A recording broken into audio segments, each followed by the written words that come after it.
Was attacked at the branch in Tavistock Street on Friday night between 10 to 10 and 11:15. 38-year-old Mazed Jandrezic, of no fixed address, has been remanded in custody to appear before magistrates today. A group of MPs has published a report following the Rotherham scandal which says child protection systems must be reviewed following evidence that organised abuse is widespread in England. The Communities and Local Government Committee criticises Ofsted for failing to expose abuse in the town. A woman from Hertfordshire whose son waited over an hour for an ambulance says someone will die if response times don't improve. Janet Bowles from Great Hormead near Buntingford says that by the time paramedics arrived, her son had lost consciousness. We waited over an hour on a 999 call, and then we made either 2 or 3 calls, further calls, 999. Bedfordshire Police have released details of an attack on a pregnant girl who was pulled to the ground and kicked in the stomach outside her Luton home. 4 men attacked the 18-year-old as she was walking home in Rudyard Court on Friday afternoon, October the 31st. A passing motorist took her to a police station. A hospital check-up confirmed her baby was unharmed. A review has found that more than a quarter of sex offences reported to police are not being recorded. The Inspectorate of Constabulary estimates that almost 1 in 5 of all crimes is not officially counted. A cull of 6,000 ducks will begin at a poultry farm in East Yorkshire this morning after a case of bird flu was confirmed there. Officials say the risk to public health is very low. Andre Farah from the Bedfordshire-based RSPB says it's important not to jump to conclusions that migrating birds are to blame. Get the facts together and then work out what's happening. Frankly, in the end, it's going to be down to the biosecurity on farms that will get the situation under control. It will be important to know how the virus has been moved around, but this automatic assumption that somehow migrating birds have mysteriously brought. In sport, Wycombe missed the chance to return to the top of League Two after a 3-1 defeat by Burton at Adams Park. Tonight it's Scotland versus England in a friendly in Glasgow, the first clash between the two sides in Scotland since 1999. The weather drier and brighter than of late, with a small risk of isolated showers, a maximum temperature 12 degrees Celsius. And you can get the latest news and sport online at bbc.co.uk/3 counties. BBC Three Counties Radio's big tour of beds, hearts and bucks. Quite a quaint, pretty little town, really. I think it's a little hidden away jewel in the Chilterns, to be honest. Telling everyone about where you live. Bustling, unique, friendly place. All this week, we're exploring Chesham. One of the great things about Chesham is everybody lives close to it, so most people can actually walk into the town. The big tour of beds, hearts and bucks. BBC Three Counties Radio. Hi there, nice to be with you. Happy you could stick around. Like to introduce Legs Larry Smith, drums.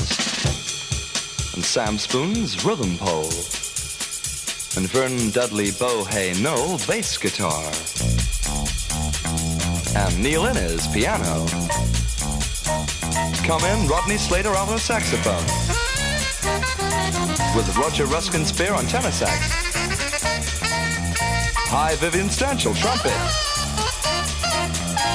Big hello to Big John Wayne, xylophone. And Robert Morley, guitar. Billy Butlin, spoons. And looking very relaxed, Adolf Hitler on vibes. Nice. Princess Anne on sousaphone. Introducing Liberace clarinet. With Donna Ted Armstrong on vocals. Lord Snooty and his pals tap dancing. In the groove with Harold Wilson violin. And Franklin McCormack on harmonica. Over there, Eric Clapton, ukulele. Hi, Eric. On my left, Sir Kenneth Clark, bass sax. Great honor, sir. And specially flown in for us, a Sessions gorilla on Vox Humana. Nice to see Incredible Shrinking Man on euphonium. Drop out with Peter Scott on duck call. Hearing from you later, Casanova on horn. Yeah, digging General de Gaulle on accordion. Really wild, General. Thank you, sir. Roy Rogers on trigger. Julian Wildman of Borneo on bongos. Count Basie Orchestra on triangle. Thank you. Great to hear the Rollinsons on trombone. Back from his recent operation, Dan Drupp, harp. And representing the Flower People, Quasimodo on bells. Wonderful to hear Brainiac on banjo. We welcome Baldunicum as himself. Very appealing, Max Jaffa. That's nice, Max. What a team, Zebra Kid and Horace Batchelor on percussion. And a great favorite and a wonderful performer, all of us here, J. Arthur Rank on gong.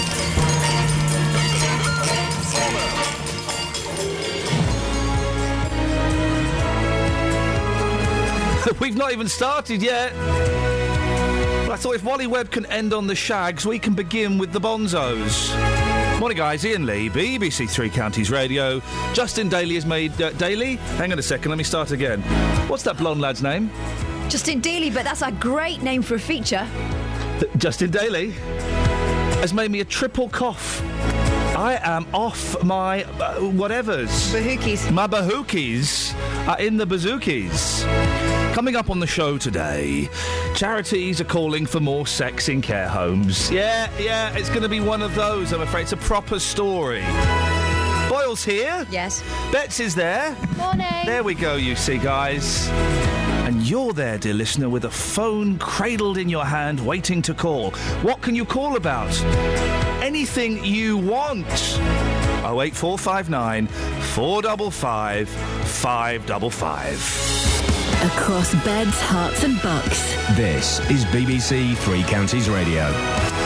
Now, the former mayor of Milton Keynes, Subhan Shafiq, has resigned as a councillor after vouching for the character of a violent serial rapist. The decision to speak up for the man who was applying for a taxi licence led to a huge row over his suitability for public office, with the leader of the Liberal Democrats, Douglas McCall, standing by his man. However, after months of pressure, Mr Shafiq says he's stepping down and will discuss the matter no further. Well, Catherine Boyle's got more information on this. Catherine, what more do we know? Well, the Liberal Democrat former mayor, Subhan Shafiq, had already resigned as mayor, but he wrote a resignation letter saying he'd no longer be a councillor. In the letter, he publicly apologises for any distress caused by his actions and says that recent months have put pressure on his family. The internal audit report takes a forensic look into what Mr Shafiq said about the serial rapist Nadeem Kiani. That came out yesterday, and it implies the evidence he gave was conflicting. At one point he said he'd known the rapist since childhood in Yorkshire, but later on he said that he only knew the man's wider family and only knew Kiani from his time in Milton Keynes. Mr Shafiq also said that he didn't know about the convictions and he only vouched for the rapist because he was under pressure from his mother. The report notes that at one point Mr Shafiq vouched for another driver and was overheard telling him that he would be OK getting his licence back because he'd spoken for a convicted rapist before and he got his licence. That was a conversation that was overheard in a corridor. Mr Shafiq denied saying this when asked about it later. The leader of the council, Peter Marlin, said the pressure had been growing on him, and whilst the council cannot be held responsible for one individual councillor, he says it's the public's responsibility ultimately. He says that it seems finally Mr Shafiq took that responsibility on himself. Peter Marlin, speaking before the resignation yesterday, said the people of Milton Keynes can no longer have any confidence in Subhan Shafiq. You look at the internal audit investigation, I think there are now bigger questions for him to answer. I think that when the audit committee comes to make a judgment on that, they want to know why certain elements of the evidence he gave don't necessarily compute with other bits of evidence he gave. But I think, I will hold my judgment on that until the audit committee have properly looked at the evidence. But I do think that those questions for Subhan are growing, and I don't think that it's tenable for the people to have confidence in him. So this internal audit also highlighted new measures for the granting of taxi licences? Yep, and the key change is that applications will be refused where the applicant remains on the sex offenders register, which means that the serial rapist Nadeem Kiani would never have been granted a licence. Well, that seems quite an obvious step. Well done. There's also new training for councillors who grant licences. All drivers' badge numbers, details, start and expiry dates of their licences will be published on a council website. Newly convened regulation regulatory subcommittee's been formed, which grants the licences, and 1,300 drivers have been contacted and invited to take part in DBS checks. That's formerly CERB checks. Okay. So far, 241 drivers have been assessed, so there's a way to go yet.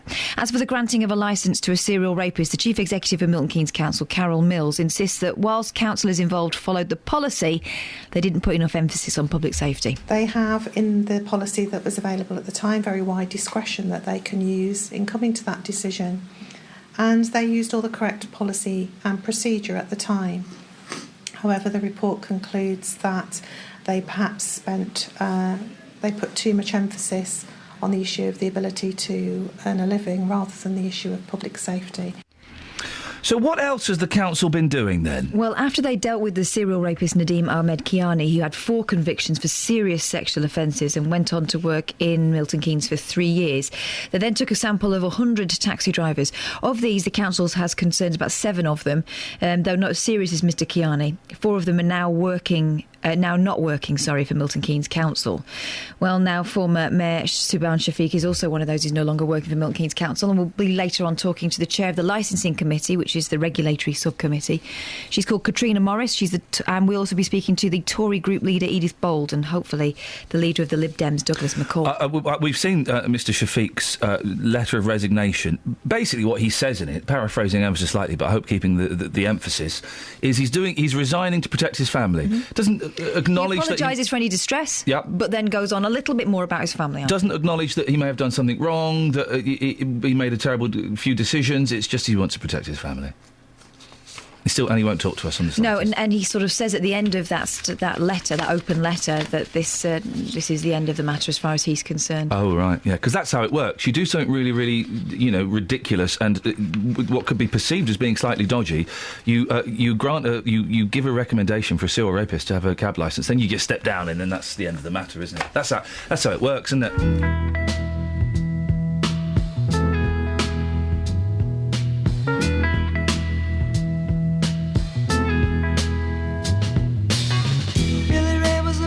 Son, and when his daddy would visit, he'd come along. When they gathered around and started talking, Cousin Billy would take me walking. Out through the backyard we go walking. Then he looked into my eyes.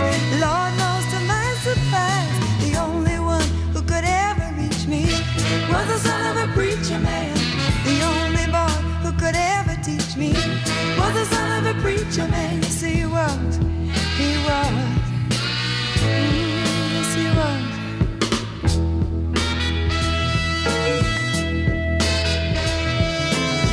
Being good isn't always easy, no matter how hard I try. When he started sweet talking to me, he'd come and tell me everything is alright. He'd kiss and tell me everything is alright. Can I get away again tonight? The only one who could ever reach me was the son of a preacher man. The only boy who could ever teach me was the son of a preacher man. Yes, he was. He was. Lord knows he was. Yes, he was.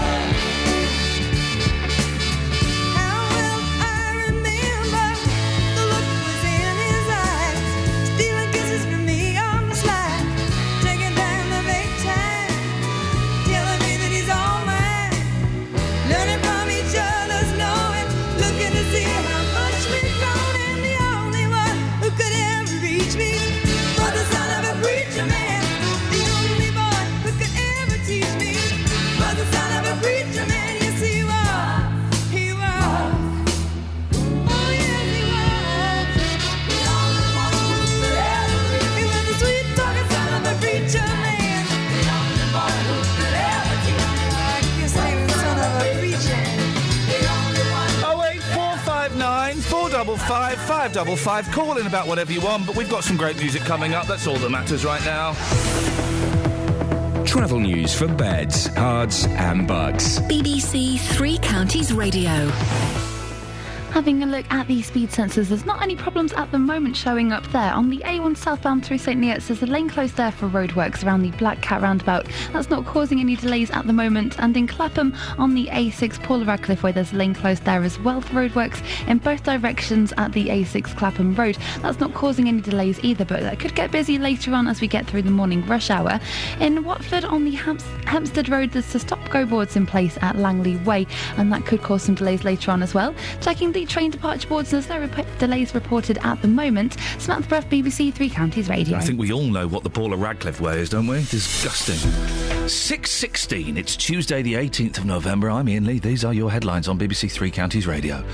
Milton Keynes' former mayor, Subhan Shafiq, has resigned as a councillor following months of pressure after he vouched for a serial rapist who was granted a taxi driver licence.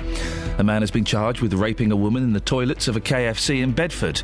And a woman from Hertfordshire whose son waited over an hour for an ambulance says someone will die if response times don't improve. BBC Three Counties Radio.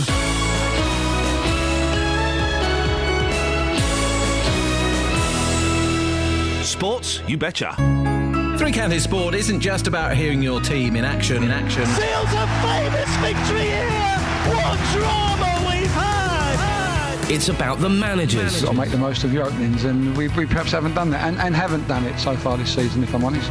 The players. We know we need to be better. We're not being complacent. We'll find a solution that will get us playing how we was last season, how the fans expect us to be playing. And the fans. I'm getting seriously concerned we could end up back where we started. Every day, we bring you latest news on your local team. Wycombe Wanderers remain fifth in League Two after a 0-0 draw with Bury. Stevenage lost 3-2 at home against York. Three Counties Sport, keeping you up to date with Luton, Watford, MK Dons, Stevenage and Wycombe every day of the week on BBC Three Counties Radio. Here's a song.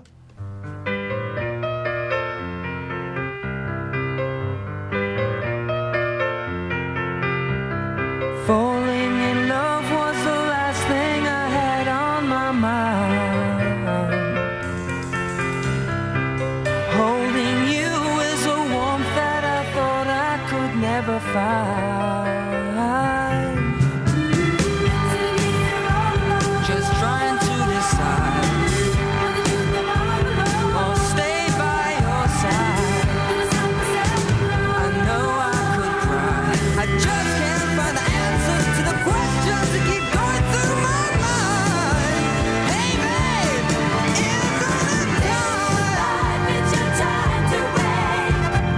Falling in love could be your mistake. Isn't it time? It's your time to wait. Falling in love could be your mistake.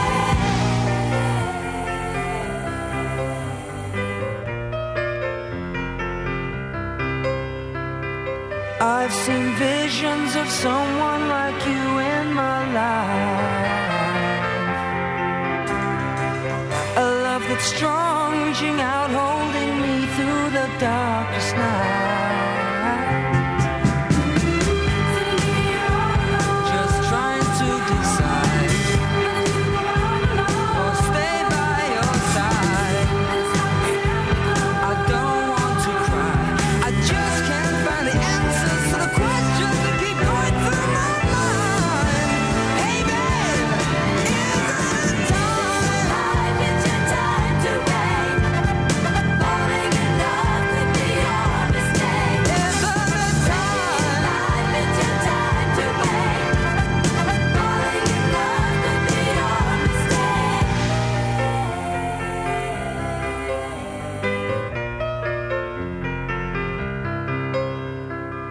I feel a warmth in my heart and my soul that I never knew.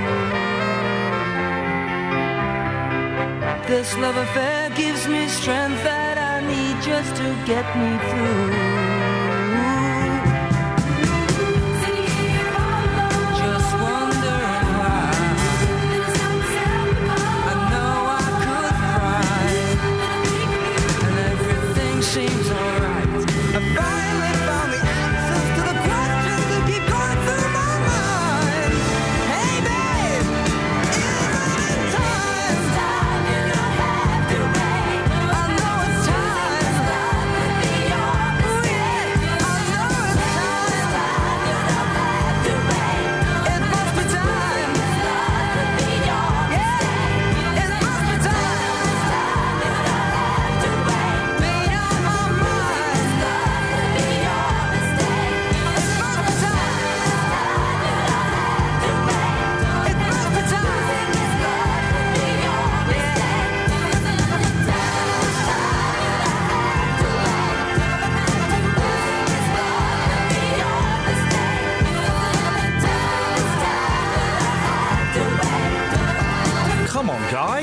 That's a song, isn't it?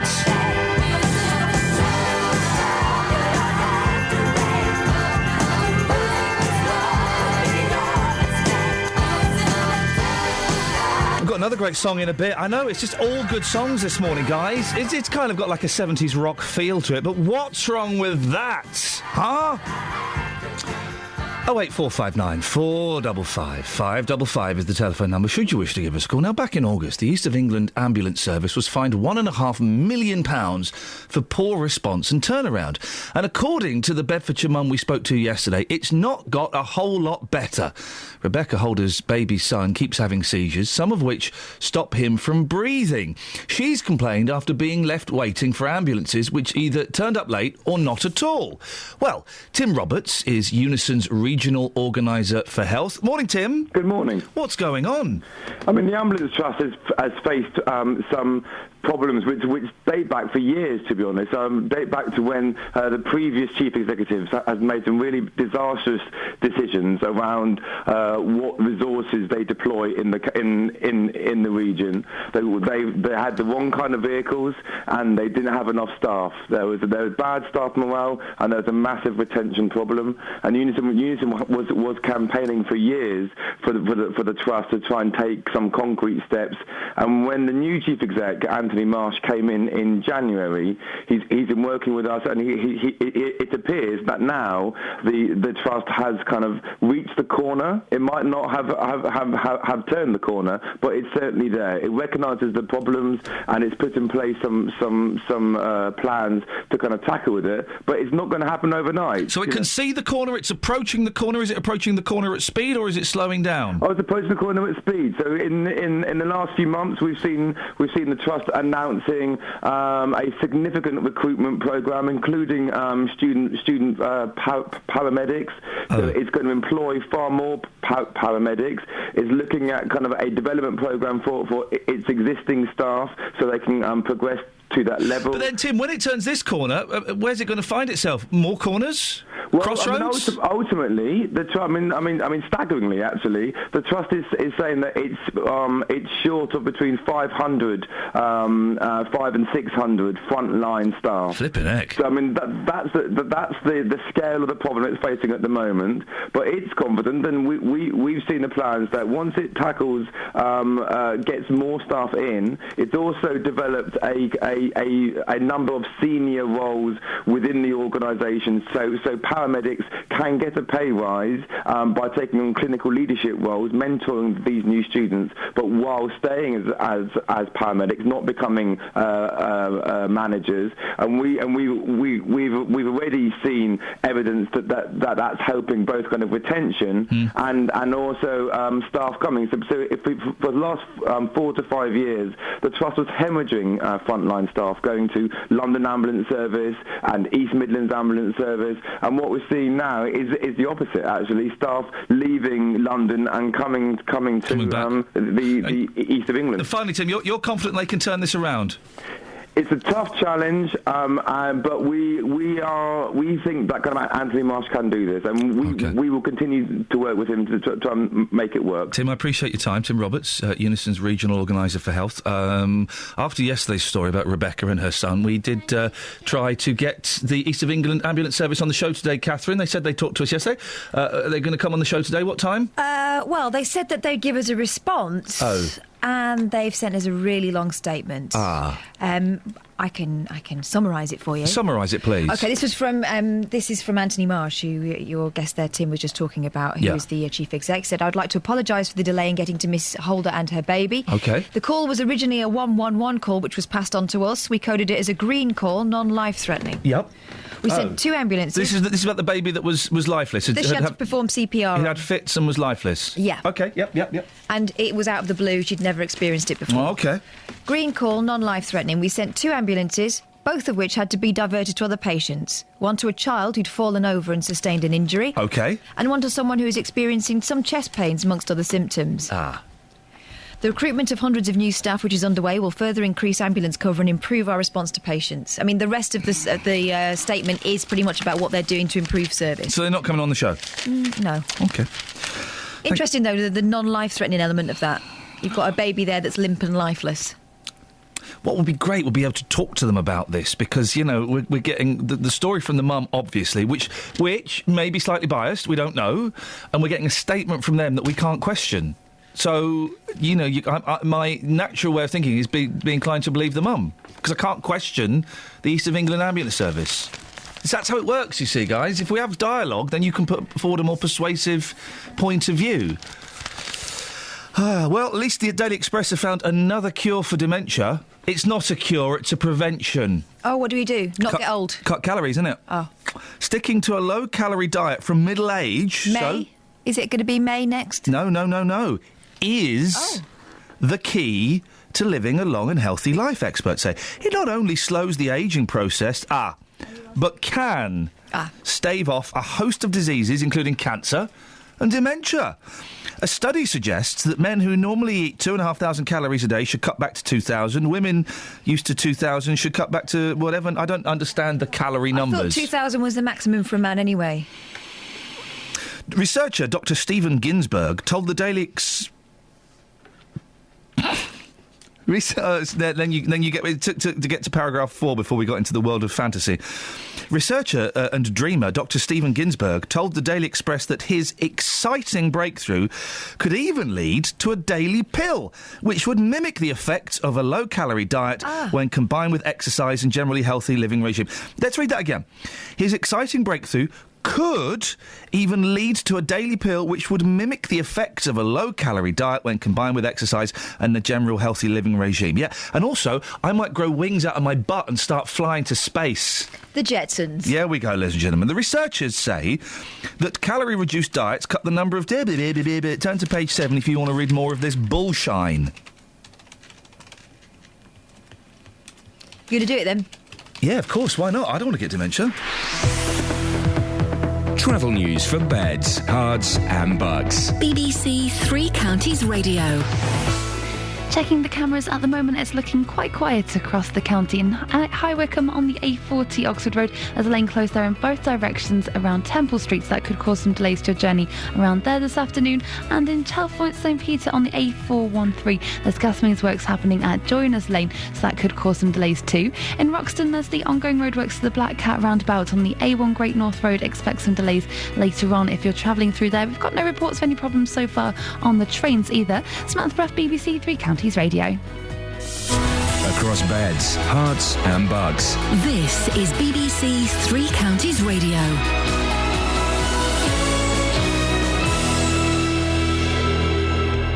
It's 6:30. I'm Simon Oxley. Milton Keynes former Mayor Subhan Shafiq has resigned as a councillor following months of pressure after he vouched for a serial rapist who was granted a taxi driver licence. A man's been charged with raping a woman in the toilets of a KFC in Bedford on Friday night. He will appear in court this morning. A woman from Hertfordshire whose son waited over an hour for an ambulance says someone will die if response times don't improve. And Bedfordshire police have released details of an attack on a pregnant girl who was pulled to the ground and kicked in the stomach outside her Luton home. Three Counties Sports. BBC Three Counties Radio.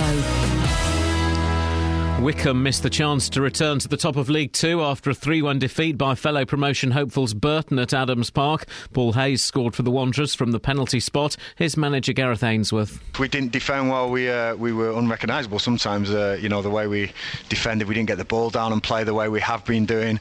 But it's all come in one night. We lost 3 players as well, and I make a substitute on 81 minutes thinking I'm safe, and Alfie has to go off on 82. It's just all gone against us tonight. But we didn't stop fighting. We fought right to the end. And the result means Luton stay top of League Two. The Hatters go to Burton on Saturday. And in Conference South last night, St Albans lost 3-2 at home to Farnborough.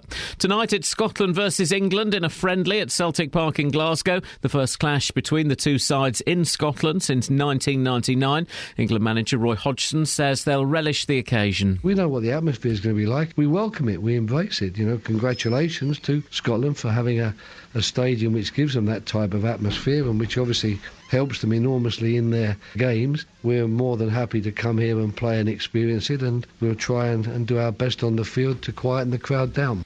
The chairman of the Football Association, Greg Dyke, has written to FIFA's top executives demanding a report into alleged World Cup corruption is published in full.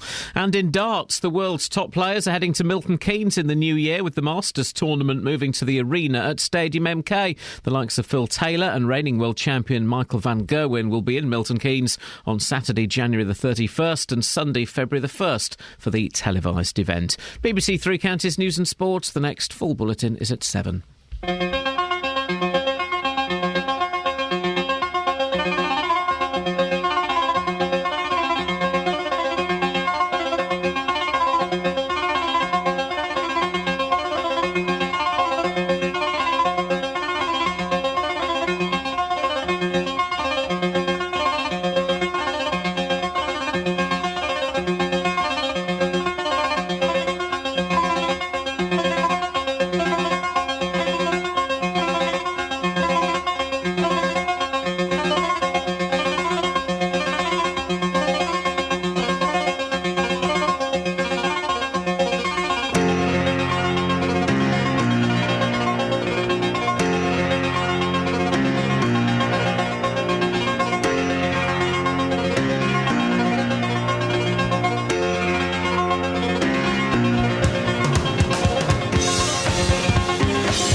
idea come from? It came from my brain. You can smell memories.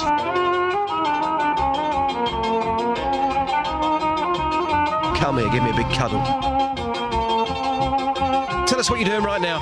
Wiggling it. I don't know you at all. Giza.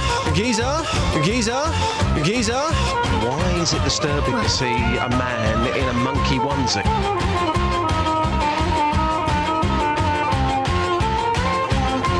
Having a gecko on your head for me is just wrong. No matter how excited I try to sound, my voice always sounds boring. That's just my voice.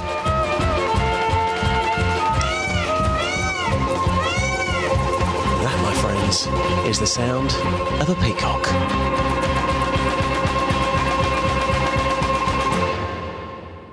I oiled up and I got naked.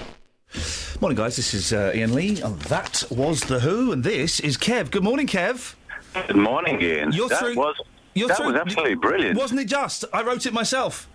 Yeah, the Babies and then The Who. I mean, what's going on this morning? I'm in charge of the music, fella. That's what's going on. I think you've been taking lessons. I've had a triple cup of coffee made by my colleague and erstwhile Knight of the Round Table, if you know what I mean, Justin Dealey.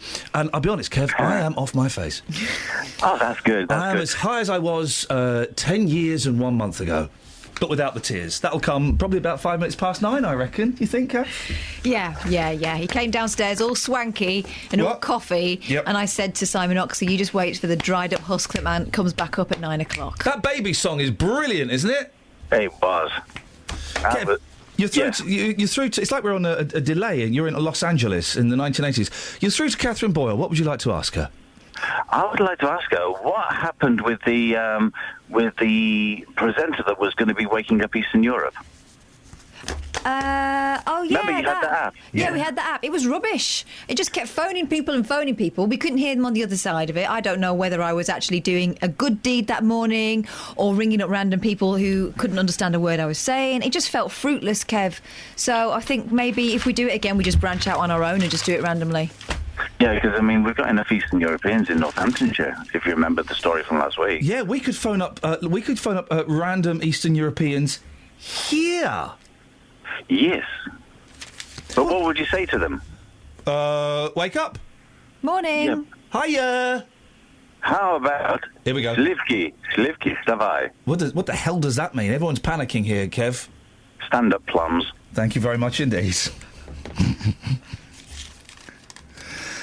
Oh, dear. I don't think you can say that to someone without having at least bought them a drink. So the kind of music that you like tells us what political party you like to put an X by when you go to the voting booth and vote for the parties. Who I vote for? I don't know who you vote for. I don't know. Well... So, if you like... OK, let's see if you can guess which party you'd be putting your X by if you liked... Elton John. Well, no, that can't be that specific. OK.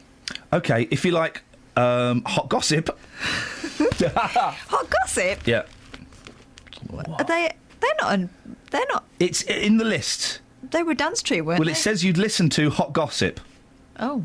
Who would you be voting for if you liked hot gossip? Probably. Let's think. Who's more hot gossip-ish? Cameron. Kelly, I know you don't know any political leaders, but pretend you do. Yeah. If you listened to hot gossip, although they're a dance troupe, who would you be voting for, mate? Nigel Farage. That's what I would have said, but wrong, incorrect. Nicholas Cleggington. No. Yeah. No. Yeah. I'm going by the mail. OK. You like John Lennon. Who are you going to vote for? Oh, that's left. That's Labour.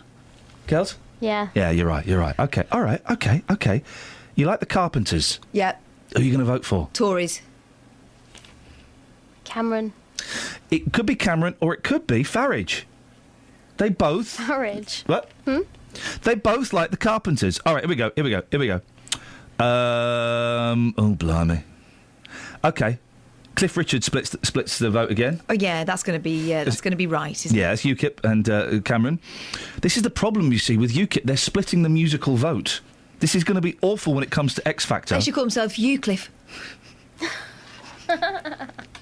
Well, it's... Go on, you like that. Give Let's us a just see how smile. that Give us a pans smile, you out. I'm not going to smile at that, Ian mate. gets upset if you say a joke. I know, but and he'll he do it in really about wishes 5 he said minutes. it. He'll do it in 5 Right, minutes. well, no, first of all, I don't get upset if Catherine does a joke. I've never heard her do one. Just did one then. And second of all, I just don't think she's taking what is actually science seriously. Okay, go on, Okay. Professor. They could call themselves Euclid. Call you clip around the ear in a minute. Oh, that was good. Yeah. Not as good as Cass. Okay. So, if you like mushroom stroganoff, Mm. who would you be voting for? Well, stroganoff. It sounds Russian, so You could stroganoff. You'd be a pinko. I think that's Labour. Yeah, you're right. You don't even know what that is, do you? What, Labour? Yeah. Yeah, it's what women go into it. Oh, for goodness sakes. Keep it above the belt today, guys. Okay, you admire Krishnan Guru Murthy. Who could admire Krishnan Guru Murthy? Oh, I used to really fancy Krishnan Guru Murthy. What? Yeah, when he used to do News Round. You are hot. You are having a No, laugh. I thought he was a hottie. Krishnan Guru Murthy? Yeah, I went out with a Spanish lad called, what was his name? Krishnan Guru Murthy, whoa, whoa, whoa, Oh, whoa. yeah, he's called Isco, I remember, and he looked like Krishnan Guru Murthy. Never I thought heard he was of him. hot to trot. Well, Kath is getting excited in the Dunstables by thinking of KGM, as I like to call him. Go on. What? What? What? Oh, well, this isn't working. If you admire Krishnan Guru Murthy, Labour. Next. Yeah, all right, OK. This is just nonsense. Let me do one. it's not. Let me do one. No, it's Let not. me do one. It's not. Let me do one. No, I Let me won't. do one. No. Let me do one. No. Oh, go on. It's not nonsense, because what I've decided is that Nigel Farage should call his party Euclid. And then when he sees Cliff Richard, he'll go, excuse me, you, Cliff. Go to Barbados. Don't want you here. Go, Cliff. Cliff was born in India, wasn't he? I believe that to be the case. Catherine, your turn. See if you can do it better than that. With more than 2 million users, it was I only a think she matter will. of time before electronic cigarettes became a smoking hot topic. Yeah, it's vaping is the new word. Yes, it It's is. the most used word of the world, including the. No, it's not that. It's been named Word of the Year by the Oxford Word English of the Year. Dictionary, or the OED. I know, I've seen that story. Stop doing this. Just because I read the papers before I go to bed at night. How can you do that? Papers don't come out until the morning. Online, isn't it? Is it? Yes. Well, that's what you say. And you don't like it because I know stuff before you do. That's what you say. It's just I do my homework. I think Nigel Farage should call Euclid. I think Nigel Farage should call UKIP.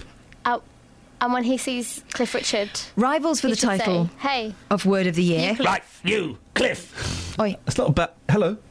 Rivals for the title of Word of the Year include... How can there be a Word of the Year? Listen. Surely the Word of the Year is year. You're going to like this because you practice it. You practice this one. Selfies. Slacktivism. I'll give you a slaptivism. I'll slaptivate you in a minute. Supporting a cause via the internet, and contactless, referring to the new Hang on. car payment system. Supporting a cause by the internet. Well, that's not a word. Slacktivism. I'll slaptivate you in a minute. No, not slap. Slack. What the Previous listener, winners. what the listener doesn't know is that every time I'm saying something funny, I'm turning to Kelly, and giving her a little He's wink. giving me a wink. Yeah. Yep. While I shake my head and roll my eyeballs. Oh no, is she? Previous winners were Selfie, Omni Shambles, and Big Society. There we go. That's the paper's done. I'm going to slaptivate you in a minute. Stop winking at me. You're not even funny. What? Huh? Exactly. Who? Don't speak to Euclid. Catherine like that. Respect her I was talking age. to you, I do. Respect this. Oh, Bill Cosby. Travel news for beds, cards, and bugs. BBC Three Counties Radio.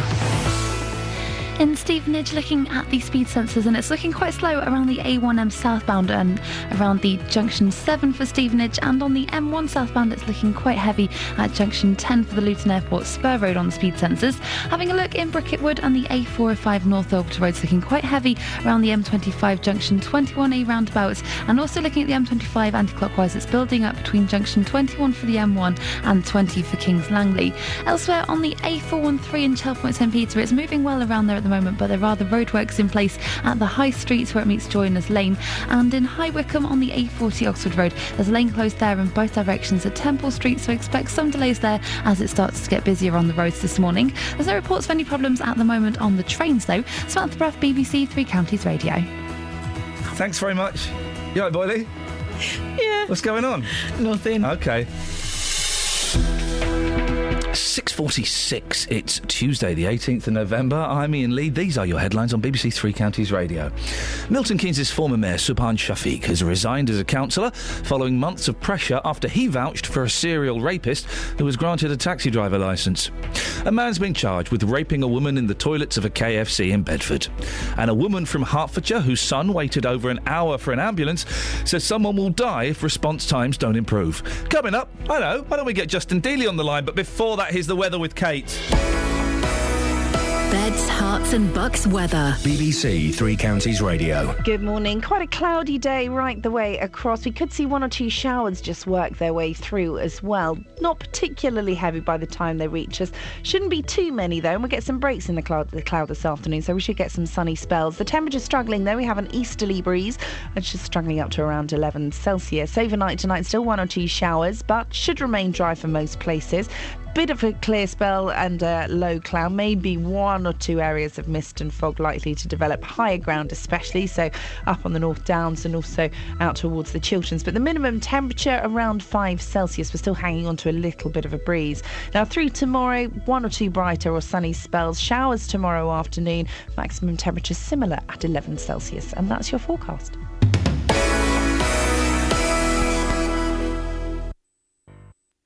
iPlayer leaves on the line and Overrunning engineering works. iPlayer being told Your call is important to us. for the 50th time. iPlayer being kept awake by the local wildlife's nighttime activities for the third time this week. And iPlayer taking ticket number 93 just as you hear Ticket number 7, come to the counter, please.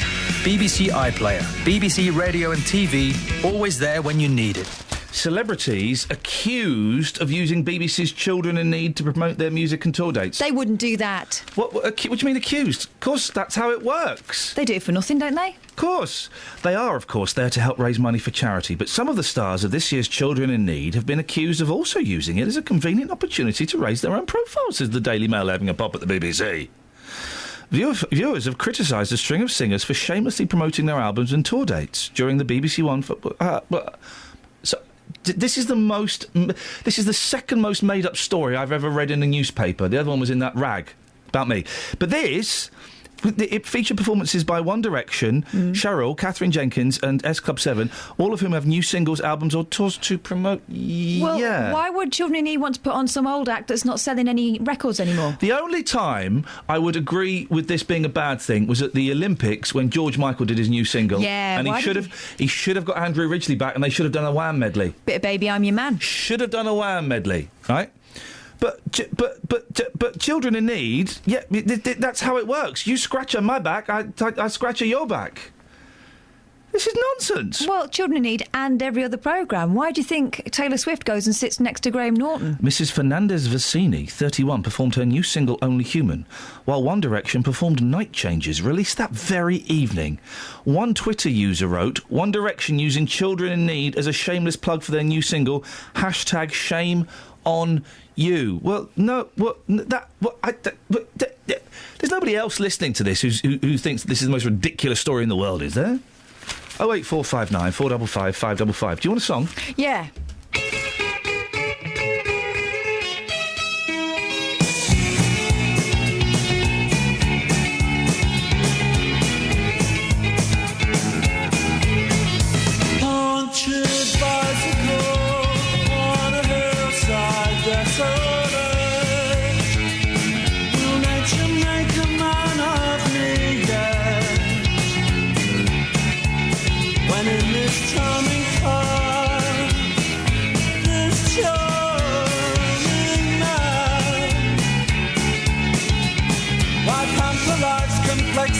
When the leather runs smooth on the passenger seat,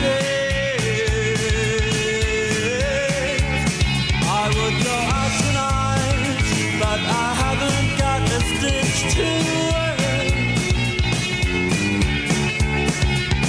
This man said it's gruesome that someone so handsome should care.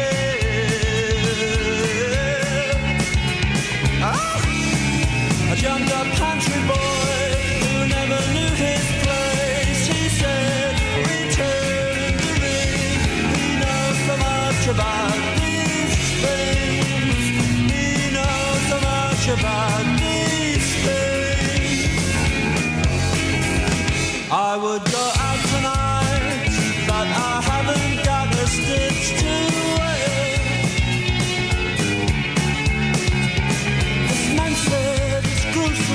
that someone so handsome should care.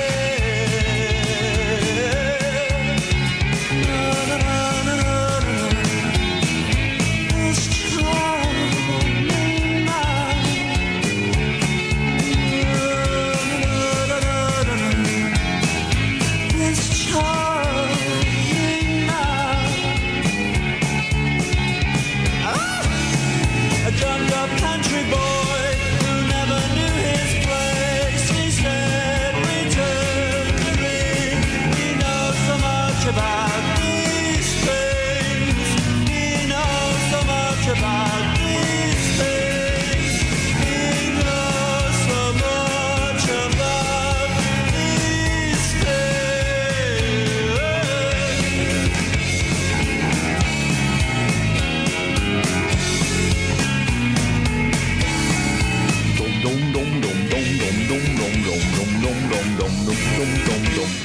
So, Mike, was it you that was speaking to Johnny Marr, or was it my friend Simon? I thought you were, and I told you who he was. No, that never happened in the end. Oh, what a shame. But my friend, I think my friend, or maybe I dreamt it. Anyway, my friend Simon was speaking to Johnny Marr, and he said, "So you can never get back together with the Smiths?" And he said, "Maybe."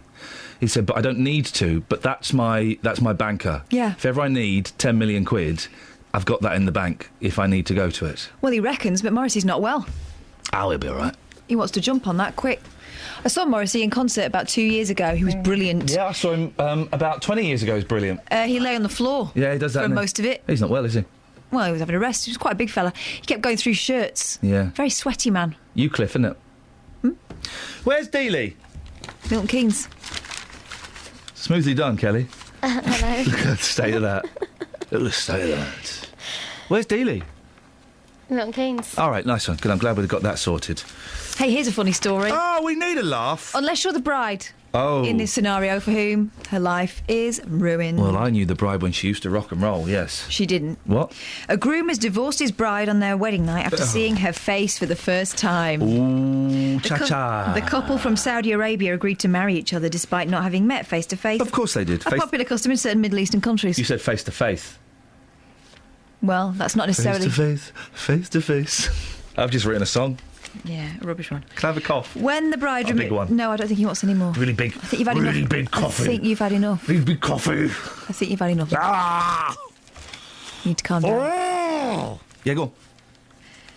When the bride removed her veil and smiled for the camera, her new husband leapt to his feet. "You are not the girl I want to marry," he said. "You're not the one I had imagined. I'm sorry, but I divorce you." And that was that. Well, that'll teach her. The bride collapsed in tears as wedding guests tried to resolve the dispute, but their efforts failed, according to a Saudi newspaper. The jilting was met with anger on social media networks. "Oh, are you?" One commentator said, "He caused her great pain through his irresponsible attitude. He should appreciate that beauty is in the character, not in the face." Oh, it's always sad when marriages end on a sour-y note. Oh.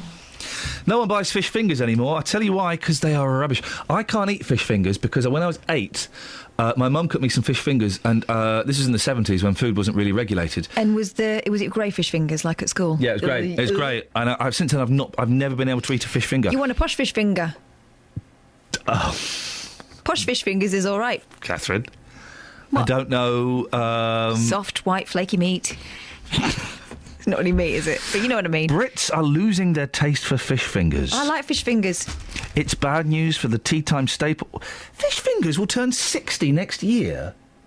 You want to throw them out? They're only 60? That's ridiculous. What do you think Elizabeth I was eating fish fingers? Yeah. Of course it's a modern phenomenon. Fish finger sandwiches, bit of ketch. Brands such as Birdseye, which launched the product in 1955, saw the quantity sold drop by up to 7%. The frozen treat... It's not a treat, is it? You're not going to suck on one. Frozen treat. Which once accounted for 10% of all fish eaten in Britain has lost out to fresh fish and tin products. Good. We're refining our palates. No, we're not. We're getting up ourselves. What? We're getting up ourselves. What? Go and shoot a fox. No, I would not shoot a fox. Why not? I probably would. You're not allowed to. Yes, you are. No, you're not. I thought you were. Not in the You're not town. allowed to chase them first. Not in a town, you're not. All right, go on. Only if you're a farmer. I thought if you were a rent-a-kill, you could. Here's sorry. There's a What is this relation to? Urban Fox Assassin. There's an interview with a man who wages war on back garden menace. He shot 13 in 2 hours in one back garden stakeout. As a picture of some dead foxes. But then there's a box. Because he is allowed to, because he is a pest controller. Yeah, exactly. Then there is a box here. TV Ben in dogfight. This is the best sentence ever. Which TV Ben? Fogel. Oh, the face of tea. Telly. Listen to this, right? Telly host Ben Fogel rugby tackled a fox that ran at his pet Labrador. Just imagine that. Ben Fogel, the face of tea, rugby tackling a fox. It's like that guy that draws weird pictures on Twitter if you ask him to. Yes. I'm going to ask him to draw Ben Fogel rugby tackling a fox that would run at his pet Labrador. I don't think that's all that brave. I've seen these urban foxes. There's one round here. It's tiny. I rugby tackled it and gave it a nudge. A hard nudge. Inca was fine, but I twisted my ankle. Oh, what a man. Oh. A charity worker claims she was sacked from raising money for guide dogs for the blind. Good. Why? What? Why? No, bad. Why?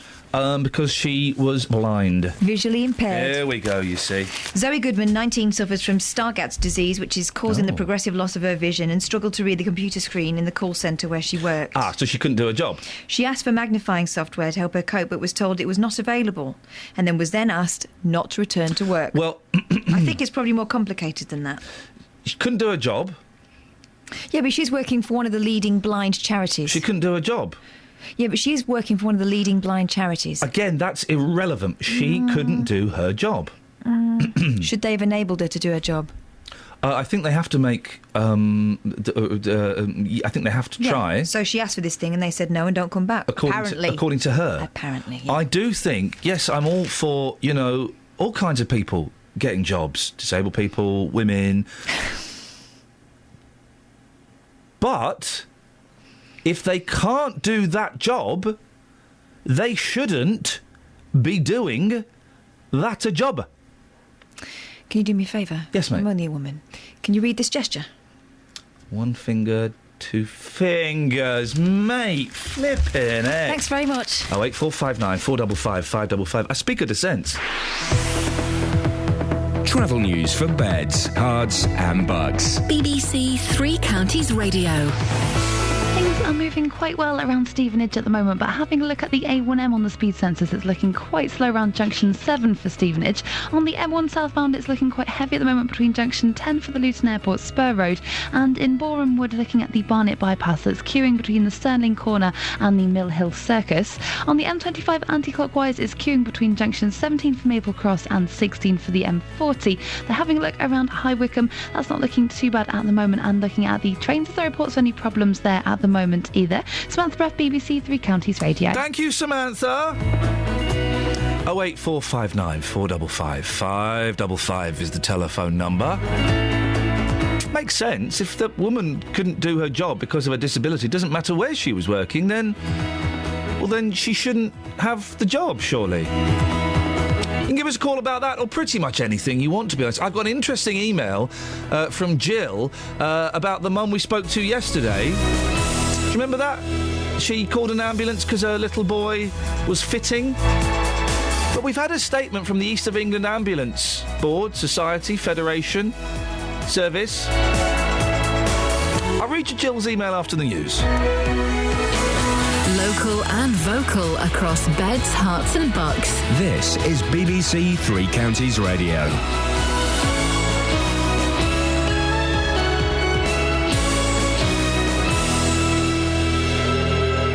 It's 7 o'clock. I'm Simon Oxley. The headlines: former Milton Keynes mayor resigns as councillor, man charged with rape at Bedford takeaway, and Wickham miss out on return to top spot. BBC Three Counties Radio. Milton Keynes former mayor Subhan Shafiq has resigned as a councillor after he vouched for a serial rapist who was granted a taxi driver licence. It follows months of pressure and comes straight after an internal audit committee report questioned his evidence. The report states that from now on, anyone on the sex offenders register will not be granted a taxi licence. Speaking before news of the resignation, the leader of Milton Keynes Council, Peter Marland, said questions still remained for the former mayor. I think that when the audit committee comes to make a judgment on that, they want to know why certain elements of the evidence he gave don't necessarily compute with other bits of evidence he gave. I do think that those questions for Supan are growing. A man's been charged with raping a woman in the toilets of a KFC in Bedford. The woman in her 20s was attacked at the branch in Tavistock Street on Friday night between 10 to 10 and 11:15. 38-year-old Masej Andrezic, of no fixed address, has been remanded in custody to appear before magistrates today. A review has found that more than a quarter of sex offences reported to police are not being recorded. The Inspectorate of Constabulary estimates that almost 1 in 5 of all crimes is not officially counted. A woman from Hertfordshire whose son waited over an hour for an ambulance says someone will die if response times don't improve. Janet Bowles from Great Hormead near Buntingford says that by the time paramedics arrived, her son had lost consciousness. It follows another case highlighted on this programme yesterday, but Unison regional organiser Tim Roberts says the union is confident things will improve. Staggeringly, actually, the Trust is saying that it's short of between 500 and 600 frontline staff. I mean, that's the scale of the problem it's facing at the moment, but it's confident, and we've seen a plan. Bedfordshire Police have released details of an attack on a pregnant girl who was pulled to the ground and kicked in the stomach outside her Luton home. 4 men attacked the 18-year-old as she was walking home in Rudyard Court on Friday afternoon, October the 31st. A passing motorist took her to a police station. A hospital check-up confirmed her baby was unharmed. MPs have warned that the organised sexual abuse of children uncovered this year in Rotherham is likely to be widespread across England. The Communities and Local Government Committee called on councils to urgently review their child protection systems. In sport, Wycombe missed the chance to return to the top of League Two last night. Gareth Ainsworth's side lost 3-1 to Burton at Adams Park. They were just off it, and it's going to happen. It wasn't our night. I'm not too keen on midweeks at the moment. That's the only time we get beaten. Kept me back to Saturdays any day. We're third in the league still, and at this stage of the season, no one would have expected that. Tonight it's Scotland versus England in a friendly in Glasgow, the first clash between the two sides in Scotland since 1999. The weather, a generally cloudy day with isolated showers at times, some sunny intervals this afternoon, a maximum temperature 11 degrees Celsius, and you can get the latest news and sport online at bbc.co.uk/3 counties. Today on BBC Three Counties Radio. From 9. The JVS Show. With the big phone-in, the hottest topic of the day, and your consumer problems. From 12. Nick Coffer. Christine Black returns to help you overcome your anxieties and fears, and I'll be finding out exactly what Al-Anon in Luton do. From 3. Roberto Peroni. I'm here with a roundup of the day's news, the latest travel, and your stories. From 7. Mark Forrest. I'll bring you the best bits from everything that's been happening on BBC Local Radio. Today on BBC Three Counties Radio.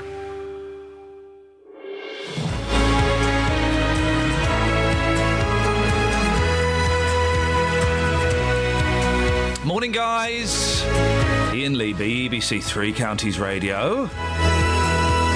Well, a busy first hour. If you just tuned in, you missed some cracking music. But you can still give us a call if you want. What are we talking about? Well, let me tell you, shall I? Taxi councillor admits defeat. Kind of. The ambulance service defends response times. And charities call for more sex in care homes. Hey! 08459 455 555. Across beds, hearts and bucks. This is BBC Three Counties Radio. 08459 455 555 is the telephone number if you want to give us a call. Catherine, have we got any texts or anything? We've not really given them anything to... We haven't really got any texts we can read out. Oh. Yeah. Oh, they're so naughty, That's aren't they? you, you What? encourage that. I don't encourage that element. I've encouraged no naughtiness. I've certainly not got my record out of the boot of the car by Mr. King. Well, that will come, I'm sure. Milton Keynes' former mayor Subhan Shafiq has resigned as a councillor after he vouched for a serial rapist who granted a taxi driver licence. Follows months of pressure and comes straight after an internal audit report questioned his actions. Mr Shafiq had already resigned as mayor but wrote a resignation letter saying he would no longer be a councillor. Well, Peter Marland told our reporter Tony Fisher he shouldn't have vouched for a serial rapist. I've never given a reference. I don't know anybody in my group that's given a reference. I think that when you're elected into a position of responsibility, it's quite difficult to do so with 100% certainty. I don't think councillors should be given references in that way, and I think he was misjudged to do so. But the system allowed him to. The system allows for many things, and it all comes back to that personal responsibility. Just because the system allows it doesn't necessarily mean it's right or proper to do so. Well, our reporter Justin Dealey has been speaking to taxi drivers in Milton Keynes this morning. Well, Sarah's a taxi driver here in Milton Keynes, up bright and early working. Mr Shafiq has now resigned as a councillor. Are you happy about that? Yeah, I do. Because what he was doing was wrong. See, because he did not even know the person. He said it's okay for him to drive a taxi. And how's trade been for you over the past few weeks? Has your trade gone down by quite a bit? Very, very down. Nearly you can say about 60% is down. It's down 60%, and you're blaming that on the scandal that we heard about a few weeks ago. It's got to be, hasn't it? Yes, that's right, because of the thing what he been doing, he was wrong. That's why we, innocent people, we are suffering, see. How unfair is that you've done nothing wrong, you're trying to earn a decent living here, and your trade is down 60% because of something that was completely out of your hands? That's so unfair, isn't it? It is unfair. Not only for me, for all the driver. It's unfair. Well, Kerry, give us your reaction to the fact that Mr Shafiq has now stood down as a local councillor here in Milton Keynes. Well, I think he should have stood down a long time ago. I think he should have stood down as soon as the incidents came to light, when the media and the press got hold of it. And now we're finding now that we have to redo our a new check, which is called DBS, which seems to be a check on the CRB. Yeah. And the way they've worded the letter here... Yes, sir, you've actually got the letter here with you. Yeah, Tell us about the first couple of lines on that letter. Well, it says here, I'll read it out. We want to assist you in restoring public faith in your service. To do this, we are requiring all taxi licence holders to undertake a free DBS check. Well, I renewed my badge last year, so I've already done that check. But they want to check the check. Yeah. So even though you've done absolutely nothing wrong, you feel like you're being unfairly treated over this whole situation? Of course, yeah. I mean, I've got to take time off as well to go and see them, and it's well, as far as I'm concerned, and I've felt it for a few years, the council make the rules up as they go along, and it's all red tape. And regarding the whole incident, it was red tape anyway, because I've been a taxi driver 18 years, and we've always undergone these checks every 3 years when the badge is renewed. And for somebody to vouch for another person, I've never heard of that before in my life, you know. And as far as I'm concerned, as soon as that fella went into Bleak Hall to fill out his CRB form, they should have said, "Thanks, mate, but no thanks," you know, and they should have sent him away. Sadly, that didn't happen. That's why we're talking about it today. Kerry, I appreciate your time. Thanks for showing us that letter, and all the best. Yeah, OK, thanks a lot. Well, listening to that is Katrina Morris, chair of the new Overall Regulatory Subcommittee. They grant the licences. Katrina, it's now up to you to decide whether councillors can vouch for potential taxi drivers. What are you going to do? Yes, thank you. Good morning. That's obviously one of the things that's come out of the action plan. The whole of this plan goes to the audit committee in a week or so's time, and obviously everything will be discussed at that point. But I have to say I was interested in what Pete Marland said, because like him, I don't give references either. There's something about a reference given by a councillor is seen as perhaps something more than it is, and therefore, for exactly his reasoning, I don't give them either. I think it would be odd to ban everybody from doing it, but I do think that it's a strange thing for people to do. But clearly it's something we now need to consider and see whether we should actually disallow them, councillors, from giving references. I have to say, though, in all the ones I've sat in, I've never had anybody other than Councillor Shafiq come and give a reference anyway. Talk us through some of the changes that are taking place. Is it right if you're on the sex offenders register, you won't be able to get a taxi licence at all? That's one of the proposals. Yes, absolutely. That's gone in as now part of the policy. There are a few policy changes, but most of the proposed changes relate to the process, relate to how we handle things. But again, I think a lot of what's come out in the report is that the decisions that were made remain bizarre decisions. They're still, although they followed the process, they did, as the policy required, the rest of us would still not have given those licences. What if you've been on the sex offenders register in the past? Again, don't know in detail yet. This is just a proposal that's come out yesterday. The policy itself says if you are on the sex offenders list, then you won't be granted one. I need to see in detail now whether that part of the policy needs amending in light of what's come out of the report, because you're right. If somebody has previously been on the sex offenders list, are they now considered to be off the sex offenders list, and therefore we shouldn't consider that anymore? The reality is DBSs show everything. An enhanced DBS shows everything that has ever happened in somebody's life that brings them to the police, and therefore it would still be on a DBS. We would still see all of that information, even if somebody was no longer actually on the sex offenders list. Councillors who are responsible for granting licences will be getting training. What training do they need? I would have thought it's pretty much common sense. You don't give taxi licences to dodgepots. Yes, I'm with you on that one. We all had training before we sit on these committees, the ones that make decisions. We're going to organise some more training for everybody. That's already set up now to happen. There's a man that has a great knowledge of taxi licensing across the country. He's coming in to talk to us all. But yes, I'm with you on that one. There are, to me, some no-brainers out there. All political parties had some hand in this mess, but Labour councillor Gladstone Mackenzie, I think, is the only one to apologise, isn't he? From what I can understand, yes, absolutely, of the current councillors, indeed. And I don't know if you've read Mr Shafiq's resignation letter. Are you happy with that? I haven't seen it, no, and I understand, or have I got it wrong, that it hasn't been sent to his leader, it was sent to the press as a resignation, which I think is interesting. Yeah, that is interesting, and he's MK News he sent it to, and it doesn't really seem to say sorry, it just says he's doing it to protect his family. It doesn't sound like a remorseful man, does it? I have to say, when I read the report yesterday, the good work that you and your colleagues have done in the media recently, having read through the report, there wasn't anything that came out as particularly new to me that you hadn't already picked up on. You'd already picked up on that there was more than one. There was a variety of things. You'd picked up on the fact that there was a difference in how long he'd known the gentleman, all of those sorts of things. You'd already picked those up. So when I read it yesterday, my first thought was, I don't see anything new in this that hasn't already come out.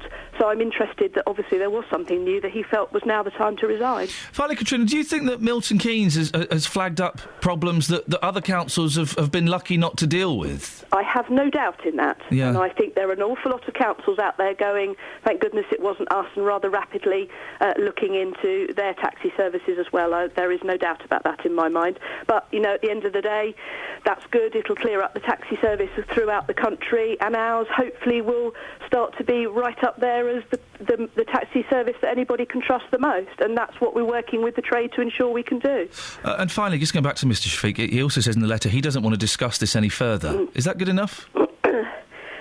I think the public will have a say on that, won't they? At the end of the day, I think there are perhaps still more questions to be answered. I think there's more questions to be answered by some of his colleagues as well. And I don't think this is going to go away. If he'd come out earlier on and talked more about it, then it might have gone away more quickly for him, but I feel it won't. Katrina, nice to talk to you. Thank you very much. And let's hope this all gets sorted out and these new measures and suggestions will go some way towards that. Katrina Morris, chair of the subcommittee which grants cab licences.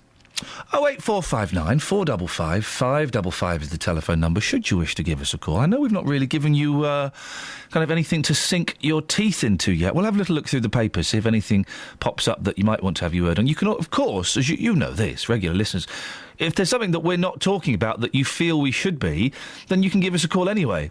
Or if you just want to phone up and let's say hello, do you know what I mean? 0845, do you know what I mean? 08459 455 555. Let's get the travel. Travel news for beds, cards and bugs. BBC Three Counties Radio. Having a look at the M1 southbound, and it's heavy on the approach to Junction 10 for the M1 Luton Airport Spur Road. And next to that in Mark Yates on the A5 southbound, it's looking heavy on the speed sensors between Lynch Hill and the M1 Junction 9 for Redbourne as well. On the motorways towards London, the A1M southbound's looking very slow around Junction 7 for Stevenage, and the M25 anti-clockwise is heavy at Junction 24 for Potters Bar. Elsewhere, and Borehamwood, the Barnet bypass is queuing between the Stirling Corner and the Mill Hill Circus southbound, and in Ealing on the North Circular Road. The traffic lights aren't working at Uxbridge Road, so that's causing queues from Knightsbridge Avenue. Having a look at the trains, so there's no reports of any problems there at the moment. Samantha Bruff, BBC Three Counties Radio. Yeah. 7:16. It's Tuesday, the 18th of November. I'm Iain Lee. These are your headlines on BBC Three Counties Radio. Milton Keynes' former mayor, Subhan Shafiq, has resigned as a councillor following months of pressure after he vouched for a serial rapist who was granted a taxi driver licence. The man has been charged with raping a woman in the toilets of a KFC in Bedford, and a woman from Hertfordshire whose son waited over an hour for an ambulance says someone will die if response times don't improve. BBC Three Counties Radio.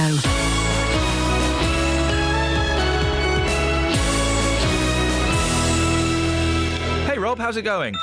Every weekday from 3. Good afternoon, welcome to the show. Local people. What's your story? Seems there's a law for them and then there's one for the press, and I disagree with what they're saying. Local views. In some cases, sort of 40% loss in value on their properties. Has Kelly in Luton got it right? There is a responsibility when you're paid from the public purse. Local life. Do you want to know how much my carer's allowance goes up by every April when the tax year changes?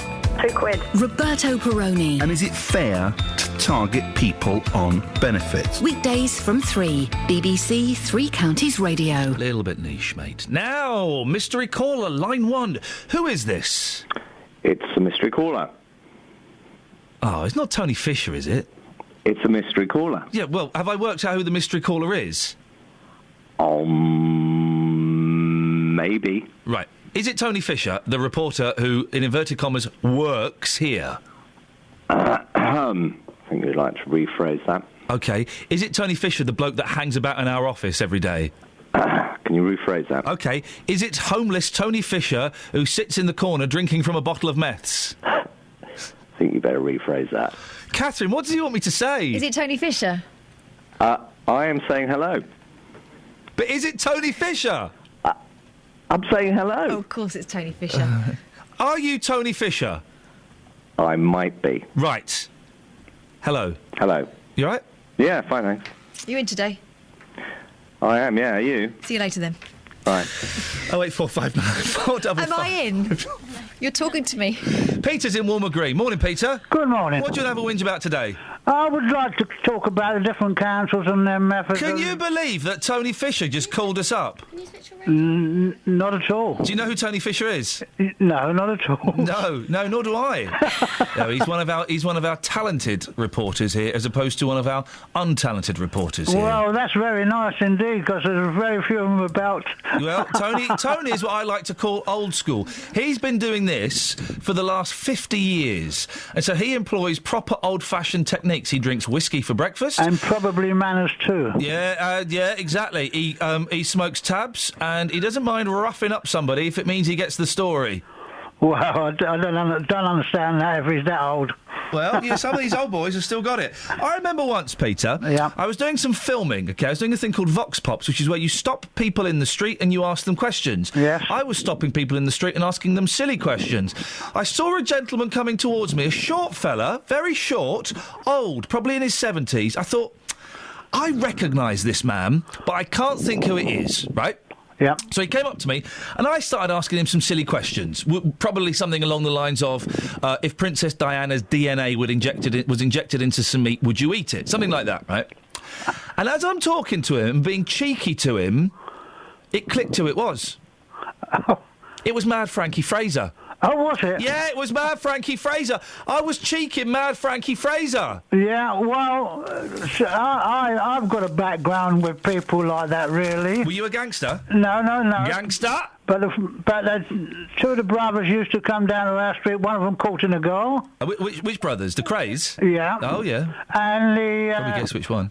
I used to play football with Ronnie Knight. Did you? Barbara Windsor's first husband, who was had his hand in various businesses, I think we can say. Well, nearly all his brothers had scrapyards, actually. Yeah. And Barbara, when we used to hold football meetings, Barbara's been in there. Oh, yeah. And that was in Stoke Newington. Beautiful. Arcola Arms, it was called. So you saw Barbara Windsor at her prime? Well, no, I saw Barbara Windsor when she was a 17, 18-year-old. Flip it. And she wasn't in the prime then, but she was a lovely lady. She was about to get into her prime. Did her yes, bra indeed. ever fall off? I mean, or was that just in the movies? No, Barbara had never had a really big bosom anyway. Thank you so much for that, Peter. You've not called in to talk about Barbara Windsor's bosom, though, have you? No, not at all. What have you called in for? Well, when you're talking about the ambulances and that sort of thing, you need to define whether they're a private company or not, because various areas are covered by private companies. It's not a private company. Oh, well, that's all right. Yeah, well, it clarifies that. Yes. And when we're talking about anything at national level now, we should define whether it's private part of it. Okay. Because there's so many private parts now. Well, we've all got private parts, Peter. Thank you. It's an NHS trust. Eric's on the M1. Morning, Eric. Good morning, Ian. How are you? I'm all right, fella. I'm all right. What have you got for us? It's slightly in defence of East of England Ambulance Service. The hospital trusts have got a lot to answer for this because they're closing A&Es in hospitals. Yes. And the ambulance services have got to go to the farthest hospital. Now, Hertfordshire has got 2 A&Es, Watford and Stevenage. So all the ambulances for urgent A&Es have got to go to those. It holds up everything. So therefore, when they've got to go out somewhere like Berkhamsted from Watford, it's going to take a long time. Now, recruitment, when patient transport, you belonged, shall we say, within the ambulance service itself, it gave the people on patient transport an insight to the main blue light service. And a lot of recruitment came through patient transport. Because it's now been privatised, that service is not really available. So the ambulance service have got to get their recruits from outside of the service, which doesn't always help. Because a lot of people think, oh, yeah, it looks nice to go on a blue light, smashing. But when they go there and find that they're not dealing with blue light incidents all the time, are dealing with ordinary, straightforward cases like an elderly person that's fallen, a lot of them don't like it. And I think the hospital trust have got a heck of a lot to answer for this. Eric, thank you very much indeed. Well, the reason we're talking about it's kind of a continuation from yesterday's show. Well, we spoke to, do you remember we spoke to a mum from Bedfordshire who had a little boy who's, it's his first birthday on Saturday. And she was demanding answers from the East of England Ambulance Service after paramedics didn't turn up while her baby was having a seizure. Well, we've had a statement, haven't we, from the East of England Ambulance Service regarding that, Catherine? We have. And in their statement, and it'll be great to speak to the mum again to find out, in their statement they said, well, it wasn't a 999 call, it was a 111 call. Yep, and that they didn't classify it as being a life-threatening emergency. And in fact, they sent out 2 ambulances in her direction, but deviated them for 2 different other cases, one of which was a child who'd fallen over and hurt themselves. Well, Jill has emailed him, just in regards to that, and we'll go to our guest in a second. Yeah. Jill says, yesterday I had sympathy for that lady with the fitting child, but with a small pinch of salt as everyone tells their own version of the truth. However, today, after hearing the statement that said it was a 111 call, I've lost that sympathy. As a mum, if my child was limp and lifeless, I would call 999, not 111. Right, I'm going to call her because I don't believe it was a 111. Yeah, I would be very surprised if your kid's having a fit, you'd call 111. She'd done CPR on him. Phone her up and find out, was the first call she made 999 or 111? It does look like there are some huge inconsistencies between these 2 stories. I'm wondering whether we've got the right case or whether there's been a breakdown in communication. Find out, and if not, then if it was 999, then we have to go back to the East of England Ambulance Service, and they have to come on. Absolutely. They can't send us a statement. All right, let me have a look. Thank you very much. We'll find that out, Jill, and find out exactly what's going on. Well, after yesterday's show, a woman called Janet Bowles got in touch with us, and she joins me now. Good morning, Janet. Good morning. Janet, what made you call us? Well, I rung 3 counties 2 or 3 weeks ago regarding a very similar thing. Oh, God, I didn't realise. Go on, what happened? Yeah, I've got a 25-year-old son who's got cerebral palsy, and he has intermittent bowel obstruction. Right. And we've been under the Lister Hospital for years. Well, the Lister Hospital actually asked us for a second opinion to go to a different hospital, which we had, which was Addenbrooke's. He had a consultants meeting on the 23rd of October. Well, on the 26th of October, he actually had an occurrence of this. Yeah. Well, previous to that, we've been to our GP, we've set up a care plan, everything's in plan. I have a letter that I carry with me at all times, and he has to go via ambulance to the hospital. So Why, can I just ask, why does he have to go via ambulance? Because what he's got can be life-threatening. Okay. Yeah, and extreme pain. And because he's allergic to diamorphine, they can't administer that, or tramadol, so we have to be careful what we give him. So I followed the procedure 111, which they already have his notes on screen. So with their discussion, within 2 or 3 minutes of talking to them, they said they would call the ambulance. Yeah. Well, we waited for the ambulance. So in the meantime, I then got in touch with, I made a 999 call and asked where this ambulance was. They were aware of the call. And then I can't remember if I made 2 999 calls or just the one, but then my husband made one. So I can't remember now if we'd done 2 or 3 calls and just said, you know, where is this ambulance? We need it. Because by the time the ambulance got here, he was almost unconscious.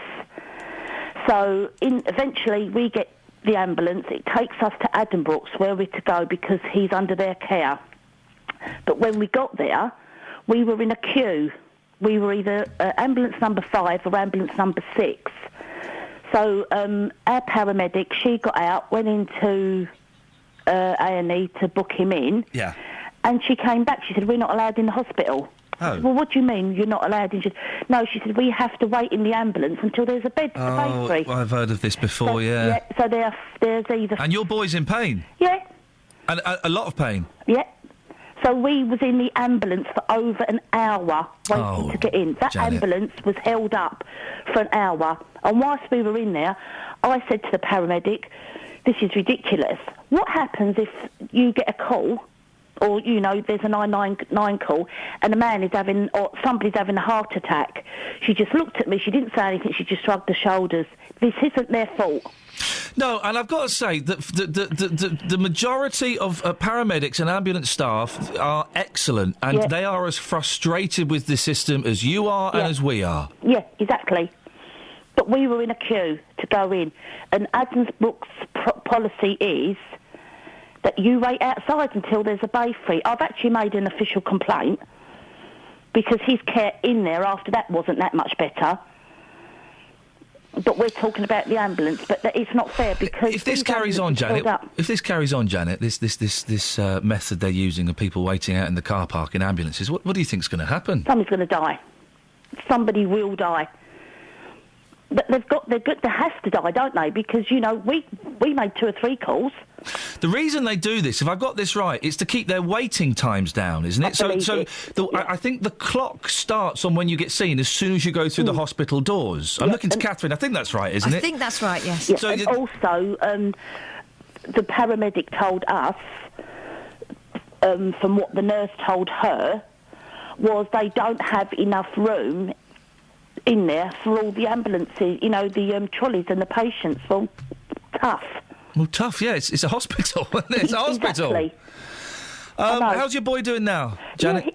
Yeah, touch wood. Yeah. Touch wood, he's fine. But, you know, there's procedures put in place where he should have had a scan and everything.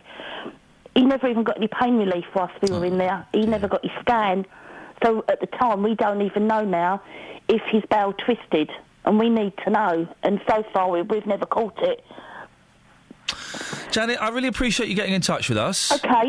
Keep in touch with us, won't you, and let us know how things go. Oh gosh, yeah. Well, I'll put the complaint in, and then I got an email back to say they're not going to make this a formal complaint. Oh.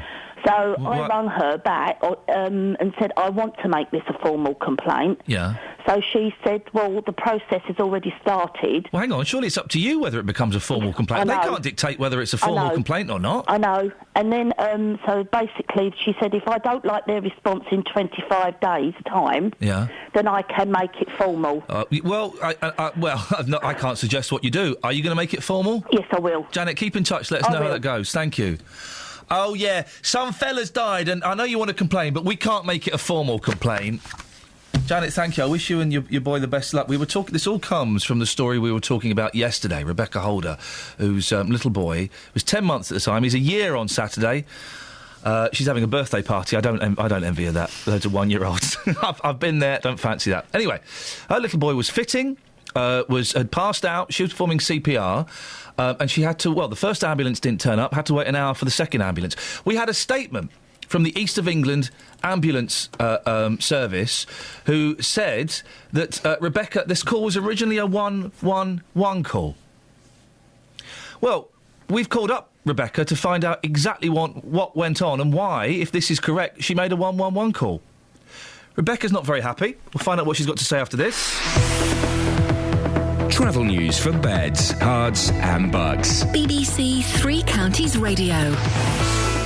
On the M1 southbound, there's been an accident at junction 14 for Milton Keynes, so that's causing queues from the Newport Pagnell services at the moment. There's a lane closed there. On the M25 anti-clockwise, it's queuing between junction 18 for Chorleywood and 16 for the M40, and it's also looking very heavy on the A40 Western Avenue in Uxbridge. It's queuing between the Swakeleys roundabout and the Gypsy Corner. In Stevenage, on the A1M southbound, it's very slow at junction 7 for Stevenage, and looking a bit further afield on the M11 southbound, there's a lane closed because of an accident on the M11 southbound between junction 7 for Harlow and 6 for the M25. On the trains, there's no reports of any problems though at the moment. Samantha Bruff, BBC Three Counties Radio. Across beds, hearts and bugs. This is BBC Three Counties Radio.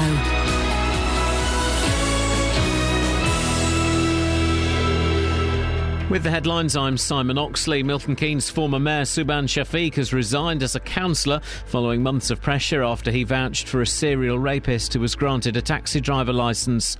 The man's been charged with raping a woman in the toilets of a KFC in Bedford. Luton-based airline EasyJet has reported a 21.5% rise in annual profits to £581 million. And a woman from Hertfordshire whose son waited over an hour for an ambulance says someone will die if response times don't improve. Three Counties Sports. BBC Three Counties Radio. Wycombe missed the chance to return to the top of League Two after a 3-1 defeat by fellow promotion hopefuls Burton at Adams Park. Paul Hayes scored for the Wanderers from the penalty spot. Here's manager Gareth Ainsworth. We didn't defend well. We were unrecognisable sometimes. The way we defended, we didn't get the ball down and play the way we have been doing. But it's all come in one night. We lost 3 players as well, and I make a substitute on 81 minutes thinking I'm safe, and Alfie has to go off on 82. It's just all gone against us tonight. But we didn't stop fighting. We fought right to the end. And the result means Luton stay top of League Two. The Hatters go to Burton on Saturday. And in Conference South last night, St Albans lost 3-2 at home to Farnborough. Tonight it's Scotland versus England in a friendly at Celtic Park in Glasgow. The first clash between the two sides in Scotland since 1999. Here's the BBC's football correspondent John Murray. And so we have the latest meeting in an international series. Gordon Strachan's improving team are buoyant after their victory over the Republic of Ireland on Friday. He says he has so many players who want to play in this match. And while Roy Hodgson wasn't revealing anything about his team selection, Celtic Park can be one of the most atmospheric of football venues. His captain, Wayne Rooney, has warned the younger players what to expect. So surely it'll be a night to start with experienced heads, with the possibility of a debut later for Saido Berahino. And in darts, the world's top players are heading to Milton Keynes in the new year, with the Masters tournament moving to the arena at Stadium MK. The likes of Phil Taylor and reigning world champion Michael van Gerwen will be in Milton Keynes on Saturday, January the 31st and Sunday, February the 1st for the televised event. BBC Three Counties News and Sport. The next full bulletin is at 8. Across beds, hearts and bucks. This is Iain Lee. BBC Three Counties Radio. Right, so the story yesterday was we spoke to Rebecca Holder. Would you remind me of the story, Catherine? Just give it a little background. I spoke to Rebecca Holder, who had a 10-month-old baby back in September. He was 10 months old. And she's throwing a first birthday party this Saturday. Good luck. Oh, no, the first birthday's a breeze. It's more about the parents. No, it's a nightmare, because you invite too many people. Yeah. You invite everybody, and it's anyway. Let's go. You can ask her about that after. She may not be inviting the baby group. If she's got any sense, she won't be. Just invite your mates. Anyway, so she had Theo was 10 months old. Out of the blue, had a fit, had a seizure, and actually stopped breathing. She was performing CPR on him, which is why I was really surprised when the ambulance service came back and suggested she'd dialed 111. Well, this is Rebecca joins us now. Good morning, Rebecca. Morning. Now, Can I read the statement that we've had from the East of England Ambulance Service about you? Yes, of course. This is bits of it from their chief, Anthony Marsh. This is the only bit that talked about her. Yeah, have you got it in front of you, Catherine? Yeah, you read the rest of it's all about what they're doing to improve things. Yeah. And I thought we were more interested in this case. I would like to apologise for the delay in getting to Ms Holder and her baby. The call was originally a 111 call, which was passed on to us. We coded it as a green call, non-life-threatening. We sent 2 ambulances, both of which had to be diverted to other patients, one to a child who'd fallen over and sustained an injury, and one to someone who was experiencing some chest pains, amongst other symptoms. And then he goes on, the recruitment of hundreds of new staff, which is underway, will further increase ambulance cover to improve our response to patients. Now, Rebecca, your 10-month-old boy was unconscious. Yes. He was fitting. Yes. You had to perform CPR. Yes. Why on earth did you call 111 and not 999? Of course I didn't call 111. Of course I called 999. Do you know what? This is kind of laughable that they're saying that I rang 111. Surely, all their phone calls are meant to be recorded, aren't they? I think they often are, yes. So how hard is it to find my original phone call, which was to 999? Yes, I admit I was a bit, obviously, screaming. How dare you be upset with your little 10-month-old unconscious? Yeah, but I can promise you, Ian, I rang 999. You're absolutely sure that in the confusion you didn't dial 111 by mistake? Oh, You're speechless, I can tell. I have to ask this question, but you're saying categorically you did not dial 111? Of course I didn't call 111. And this is the occasion. You gave him CPR and you said even after that he was lifeless, he was floppy, you were terribly worried. And I phoned 999 3 subsequent times to chase that ambulance, and all the operator was saying to me was, oh, I can't tell you where our ambulances are right now. And I said, so you're telling me you don't know where your ambulances are? And she was like, yeah, that's what I'm telling you. It's on its way, that's all I know. And in the end you ended up taking Theo yourself, didn't you? Well, this is why I'm really disappointed that Anthony Marsh or nobody from the East of England Ambulance Service has had the cojones to come on this morning. I thought they were going to come on, Rebecca. What are they hiding, though, Ian? This is what makes me angry. Like, why can't they just come on? I've waited 7 weeks now. You've had more than what I've had. All I get is, yes, we'll get back to you in 48 hours. We'll get back to you in 48 hours. I was speaking to Dean. I'm allowed to name names. Let's not mention any names for the moment until we follow this up. But I've got a record, or what they say is a record of your other phone calls. Do you want to go through those? Yeah. OK, so the first one, 27th of the 9th, 2014. Yeah. 17:49 was when your call came in. Interestingly, it's under the heading time of 999 call, not 111 call. Green 2, non-life-threatening, require a 30-minute response. 18:20 was when you got the response. Caller advised they were making their way to the hospital. Did you call them to say you were going to the hospital yourselves? I think my partner might have, yeah. OK, so here's the next one. 1st of the 10th, 2014. You phoned them at 20:45. Again, a green 2, non-life-threatening response. So they reckon that at 20:52, an RRV was on the scene. Yes, do you know why that was? There was this police officer down the road, and I'd gone to the shop. This is how quickly Theo can change. I'd gone to the shop, come back. Obviously, he wasn't left on his own. He was left with my partner. Right. Come back, and he had a fit. And I'd seen a police car 2 doors down the road, and obviously, fear of God of what happened before, no ambulance. I ran down the road, bare feet, banging on that police officer's windscreen. They ran up the road and they rung the ambulance. So this is a rapid response vehicle on the scene, and then through their radio. And then a few minutes later, 20:59, an ambulance arrived. Yeah. OK, so that's the second one. The 13th of the 10th, 2014, 2 minutes past 6. Again, another green 2, non-life-threatening, require a 30-minute response. They reckon 18:55. That's the one you told me took 52 minutes for them to arrive. Yeah. Right, this is what I want to do, right? So some of it's right.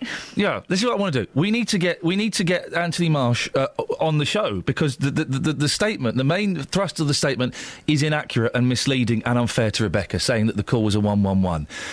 We also need to try and get Rebecca. If we were able to get the recording of that call, yeah, would you mind if we played it out? No. Okay, I won't hold you. If you change your mind, then let us know. But we need to try and get the recording of that call and hear just how desperate it was. Also, Rebecca, he had another seizure yesterday, didn't he? Yes. Oh, mate. So what did you do? Did you take him yourself? No, I'll tell you what I did, because we have a consultant, and she said his seizures don't warrant taking him to hospital because he could have epilepsy. This is a process that could take years to diagnose, and then it takes years to prescribe proper medication for him. So they've ruled out a brain tumour, which is fantastic. Well, that's something, isn't it? That's something to hold on to. So now the more probable cause is that he has a type of epilepsy. Okay. But he needs to have MRI scans and stuff before that is diagnosed, but that's what they're looking at. And she said it's just going to be something that Theo does. We just have to get used to it. Don't call 999. That's fine. But he doesn't stop breathing every time then, because the first time he did, didn't he? No, he passes out all the time. I'm sorry, if my little boy passed out, I would be calling 999. I don't care what any specialist... I'm not suggesting you necessarily do that, Rebecca, but I would be calling 999. Well, this is it. So I thought, do you know what, I will do it differently this time. I called 111 yesterday. That's where they're getting their information from. I phoned 111 and said, look, my son suffers from seizures. This is what's happened. And she said, do you need an ambulance? I said, yes, I know I do. I said, but you ring them, because when I ring them, they don't come. Right, OK, this is what we're going to do, Rebecca. We're going to speak... They came within like 20 minutes. Yeah, we're going to speak to the East of England Ambulance Service today. We are going to try and get them on the show tomorrow. I doubt we will, to be honest. They sent a statement already. I doubt they will, but we need them to correct this information. We're also going to try and get that phone call if we can. That will take a while. I want them at least to talk to you, Rebecca. It's all right talking to us, but they've not spoken to you properly, have they? Well, no, because one of the other heads of Andrew Sellew got involved for us, the head of the ambulance service, gave my partner his mobile number and said, you know, any problems, ring me. I will have a result for you in 48 hours. This was a month ago. My partner rang him, and my partner said his name, and he hung up. Oh. My partner's left 2 voicemails and he hasn't got back to him, so I don't actually know what they're doing. I don't know if they've done... I don't know. But they're just really reluctant to give me any... Yeah, I know. We can tell. Rebecca, I'm afraid Catherine's sinking her teeth into this now, so they will start giving us answers and they will start talking to you. Yeah. I've got to ask, are you still doing this party on Saturday? Of course I am. How many people have you invited? Yeah. Go on. Is it mostly parents, or are you inviting loads of babies? Well, Theo, obviously, Theo doesn't go to a playgroup because of what happened. Yes. That's one bonus, I suppose, yeah. But we've got a lot of friends. Yeah, I know. You always... Listen, Rebecca, too late for you now. This is my advice to any young mums and dads. Don't you always invite too many people to the first birthday party. It's insane. Yes. You're going to be knackered. I've hired a hall. Oh, what? For the first one, Rebecca! You're setting a precedent, Rebecca. Oh, no! Drag that one out till they're 6. Listen, have a really good time. All right, would imagine we'll speak to you at some point this week. Okay, thank All right, you. and if you hear anything, do get in touch. I will do. Thank you very much. Thank you, Rebecca. Right. Hiring a hall. You do the first birthday party. We didn't hire a hall, we did it at home, but... We had it was crammed. We've not hired a hall yet. No. Summer babies, see, I tip them all out in the garden. Right, Anthony Marsh, Chief of the East of England Ambulance Service, call into him straight after the show. Let's get him to look at that, and the information he's given us is wrong. Let's assume it's an innocent mistake. Let's assume the phone going down was a mistake as well. I don't know how we go about getting recorded phone calls. What is it, an FOI? What is it? How does that work? You just request it? What? Let me look at my great big book of how to do radio. Oh, wow! That big dusty tome that sits in your bottom drawer. Absolutely. That one that props the door open. I'm cracking that bad boy out. OK, well, we'll do that. Thank you very much, Rebecca. And she was angry. You could hear that at the start. Just a bit, yeah. She was angry. And also, I mean, far be it for me to give medical advice. I never would, of course. But if my boy was having seizures and was passing out, whether a doctor or anyone had said don't call 999, I would be on the phone to 999 every single time. He's 1 year old. You don't take the risk with that. Oh, dearie me. Thank you, Rebecca. 08 459 455 555 is the telephone number if you want to give us a call. Well, from babies having seizures to old people seizing things. It's sex in care homes.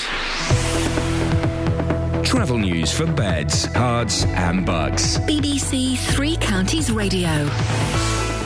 On the M1 southbound, there's been an accident at junction 14 for Milton Keynes, so that's causing queues from the Newport Pagnell services. On the A1 southbound, A1M southbound, it's looking very slow around junction 7 for Stevenage on the speed sensors. And having a look on the speed sensors around Watford, it's starting to get quite busy on Beach and Grove around the Escort Road junction. On the M25 anti-clockwise, it's queuing from junction 21A for St Albans to junction 16 for the M40. And also on the A40 Western Road around Uxbridge, it's queuing eastbound between the Swakeleys roundabout and Gypsy Corner. In Tame, Aylesbury Road's looking very slow between Kingsley Road and the Tame Road junction on the speed sensors. Having a look at the trains though, there's no reports of any problems there at the moment. Samantha Breath, BBC Three Counties Radio. Thank you, Samantha. Just look out, guys. St Albans sounds very, very busy this morning. 7:45. It's Tuesday, the 18th of November. I'm Iain Lee. These are your headlines on BBC Three Counties Radio. Milton Keynes' former mayor, Subhan Shafiq, has resigned as a councillor following months of pressure after he vouched for a serial rapist who was granted a taxi driver licence. A man will appear in court today charged with raping a woman in the toilets of a KFC in Bedford. And a woman from Hertfordshire whose son waited over an hour for an ambulance says someone will die if response times don't improve. Coming up, well, old people having it away in care homes. What? Before that, let's get the weather. Here's Sarah. Beds, Hearts and Bucks weather. BBC Three Counties Radio. Good morning. It's a predominantly cloudy picture this morning. However, we should get some brighter spells work their way through the course of the day. We should even see some sunshine. Predominantly dry, just a slim chance maybe a shower, but they do seem to be decaying as they work their way in from East Anglia this morning. So hopefully a dry picture as we head through the afternoon. Temperature struggling though. It's an easterly breeze, just a light one, but it is taking the edge off. We're looking at a maximum of just 11 Celsius. Overnight tonight, could see one or two odd showers, but most places dry. Could see a bit of mist and fog over the higher ground. The minimum temperature down to 5 Celsius. For tomorrow, gradually becoming brighter, one or two sunny spells as we head through the day, and still one or two showers. The maximum temperature for Wednesday, 11 Celsius. And that's your forecast. Chesham, Chesham, Chesham, Chesham, Chesham. BBC Three Counties Radio's big tour of Beds, Hearts and Bucks. Quite a quaint, pretty little town, really. I think it's a little hidden away jewel in the Chilterns, to be honest. All this week, we're celebrating Chesham. I've lived here nearly 83 years, in the same house. Everybody that lives here absolutely loves the place. And full of characters. Telling everyone about where you live. It's small enough to be friendly, but it's big enough to have quite a few things. Quite an interesting place, really. Quite enjoy living here. The big tour of Beds, Hearts and Bucks from BBC Three Counties Radio. Chesham, Chesham, Chesham, Chesham, Chesham, Chesham. Didn't he used to do a show here? Chesham Partak, yes, of course you did. Thank you very much indeed. Catherine, oh gosh, I nearly swallowed a whole lungful of air. Be careful. That didn't belong to me. Oh. I watched Tangled yesterday. It's brilliant, isn't it? I'm assuming it's a Pixar Disney type affair. Yeah. Rapunzel. I didn't know the Rapunzel story. Well, no one knows the real Rapunzel story apart from me, apparently. When her stop trying to make it filthy. When her hair gets she came down with a couple of kids. When her hair gets lobbed off at the end, do you know who she looked like? Who? You. Oh. When it went dark and short, a bit butch, she looked like you. Wow, thanks. You're welcome. She did. I thought, oh, there we go. Lucky for you, I'm not as handy with a frying pan as she is. That's the only thing that made me a bit... I'm not crazy about that bit. The violence? Yeah. Yeah, a lot of violence in it. The pans to the face. I'm not sure I want my kids thinking that's okay. Mind you, my dad makes them watch Popeye, Tom and Jerry. Exactly. So it's either a pan or an anvil. It's an old favourite. It's an old classic. It's a good film. Really good film. Really good film. It's so good. Yeah, I didn't think I'd like it, but it's brilliant. That was a kind of precursor to Frozen. Frozen was a fairy tale with a difference. There was a bit in there where my boy said, oh, this is like Frozen. And there were a couple of bits. She rescues herself quite a lot. Yeah. It's what I quite like. I like the bit where he goes, he's tied up, and he goes, I didn't want to do this. I'm going to do the smolder. I also like the recurring theme of them never getting his nose right on the wanted posters. Oh, I hadn't picked up on that. I was watching it with a 2-year-old, so I hadn't picked up on that. He's really offended by the bad drawing. Oh, I'll have to have a little look at that and get that again. But it's one of those films, I suspect, as soon as we watched it, my youngest said, can we watch it again? It's great. You got some texts for us, love? I've got a couple, yeah. I'll read them to you now. This is from Jean... That's what I was hinting at. I know, but I was on a different page. OK. Amazon. Jean... No, it wasn't actually this time. Oh, it was Kate doing the weather, not Sarah. Of course. Who wrote Sarah on the screen? Betsy, it was Kate doing the weather, not Sarah. Phone. Good excuse. Yeah, the old Jean in Milton excuse. Keynes, she's talking about the taxis. She says, I always scrutinise taxi number plates to see if they match the licence plate. Twice I've seen taxis with plates that are not matching, and the letters used are difficult to separate unless you get close, like WVM or MNM. And this is in Milton Keynes, says Jean of MK. You want to report those? Yeah. And Pat says, this government is destroying the very fabric of our emergency services. This is in response to that ambulance story we've been covering this morning. Meeting targets covers the poor responses we find when calling out police and ambulance, it seems. When I hear a government minister state that immigration helps our economy, I feel sick to the teeth with these lies. Our emergency services cannot cope because of the open door policy flooding our already overstretched NHS, police, schools and local authorities. The immigration helping the economy isn't a lie. Those are provable facts. But OK, yeah. He thinks it's the MPs are in denial and continually refuse to listen and deal with our borders first. OK, well, that's... Wow, I didn't think we'd get onto immigration from ambulances. Not so soon. Not so soon. Now, leading experts. Have you finished? Oh, yeah. Oh, yeah. Leading experts from the Alzheimer's Society and Dementia Care Matters say that all care homes need a sex and intimacy policy. BBC 5 Live Breakfast has found that at the moment there's not enough training around sex and intimacy for those with dementia and their partners, an issue which care home workers are dealing with on a daily basis. Eve Carter joins me now. She's the Deputy CEO and Senior Consultant Nurse at Dementia Care Matters. Morning, Eve. Good morning. Who first raised this issue? For us as a care home sort of manager at Landerneed, it came up, it sat sort of uncomfortably with us that people are quite often suppressed in their need for sexuality and closeness because of policies and procedures and systems. When we met Dementia Care Matters in 2012, we embarked on an incredible life-changing culture programme at the start of 2013, which actually enabled us to free up both the staff and people living with dementia to be truly accepted in the moment, in their reality, and that actually, we learned a very strong message. This is all about feelings. People living with dementia completely rely on feelings. So how big an issue is it? This is how many residents in care homes are wanting to have sex? It's not around the physical aspect of having sex. It's around people's need to express the need for intimacy, closeness, comfort.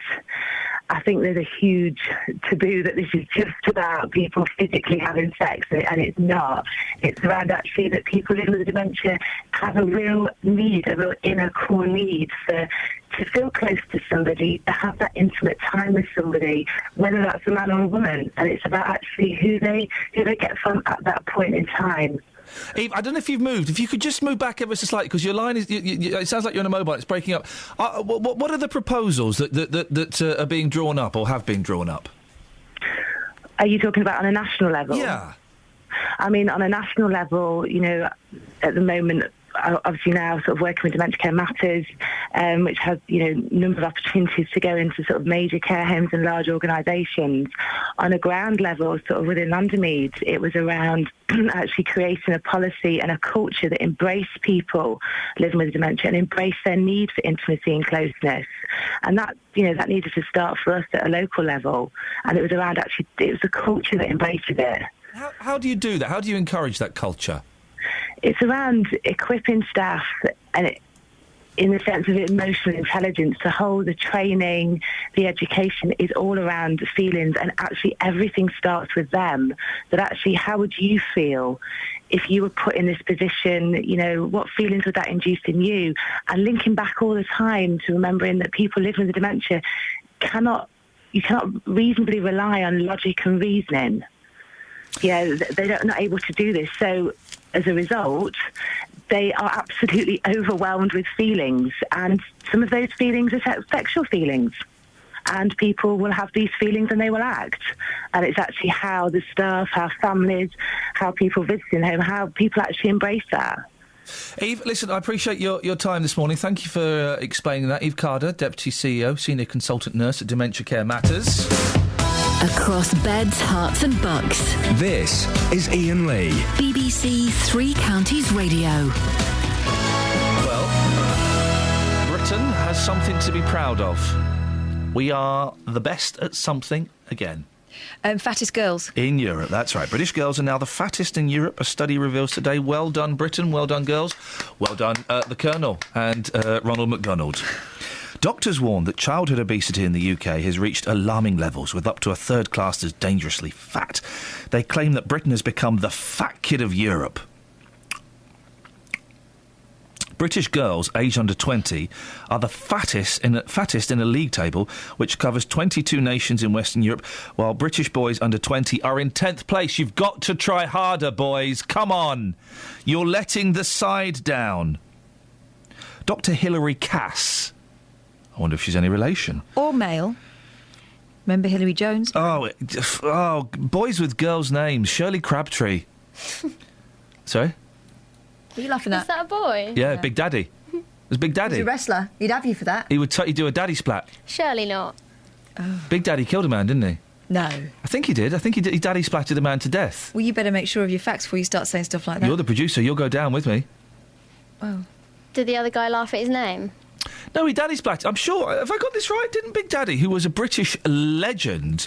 This was in the days when wrestlers were just fat blokes. My great-gran used to love watching that. I my bet nana. she did. Yeah, common as muck, isn't it? Oh, yeah, on a Saturday afternoon. I would love to have gone to a proper British wrestling, and I was never allowed to. Big Daddy, Giant Haystacks, Kendo Nagasaki.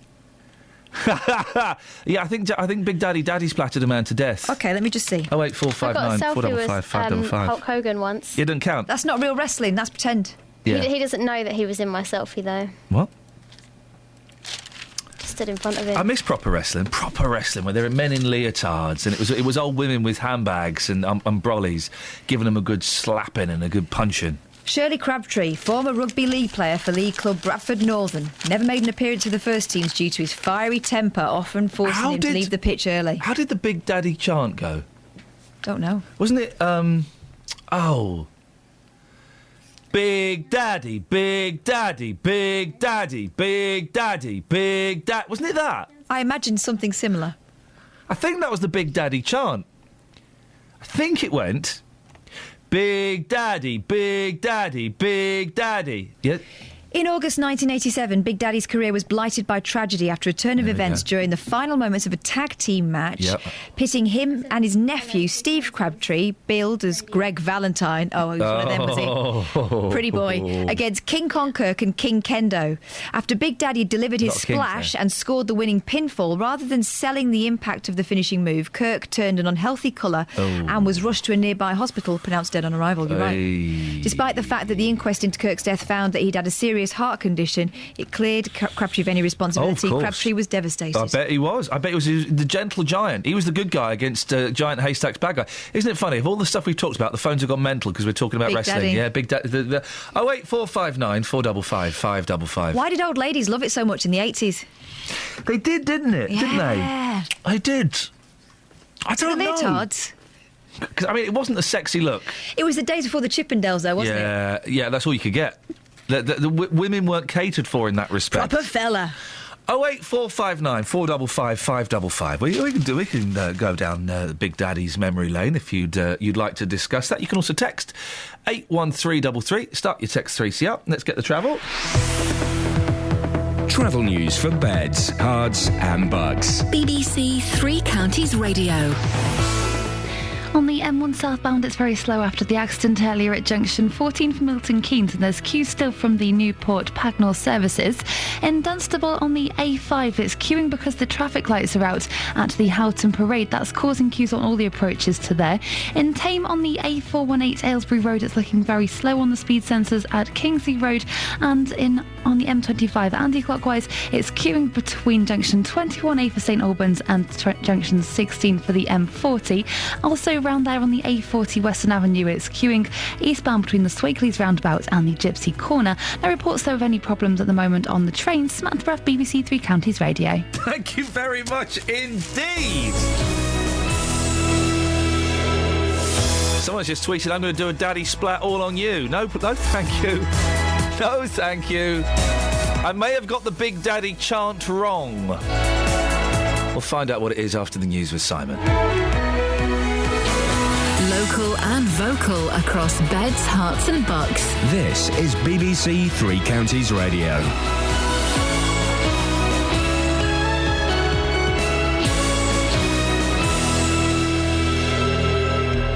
It's 8 o'clock. The headlines. Former Milton Keynes mayor resigns as councillor. Man charged with rape in Bedford takeaway. And Wickham's hopes of top spot go for a Burton. BBC Three Counties Radio. Milton Keynes former mayor Subhan Shafiq has resigned as a councillor following months of pressure after he vouched for a serial rapist who was granted a taxi driver licence. An internal council report states that from now on, anyone on the sex offenders register will not be granted a taxi licence. These taxi drivers in Milton Keynes have welcomed the former mayor's decision. What he was doing was wrong, see, because he did not even know the person. He said it's okay for him to drive a taxi. I think he should have stood down a long time ago. I think he should have stood down as soon as the incidents came to light, when the media and the press got hold of it. A man will appear in court today charged with raping a woman in the toilets of a KFC in Bedford. The woman in her 20s was attacked at the branch in Tavistock Street on Friday night between 10 to 10 and 11:15. 38-year-old Masej Andrezic of no fixed address has been remanded in custody. Luton-based airline EasyJet has reported a 21.5% rise in annual profits. EasyJet has posted a pre-tax profit of £581 million for the year ended September. The Inspectorate of Constabulary says the police are still failing to record a significant proportion of the crimes reported to them. Its report says nearly 20% of alleged offences and more than a quarter of complaints of sex offences are not recorded in the official figures. The Home Secretary has described the failings as utterly unacceptable. A woman from Hertfordshire whose son waited over an hour for an ambulance says someone will die if response times don't improve.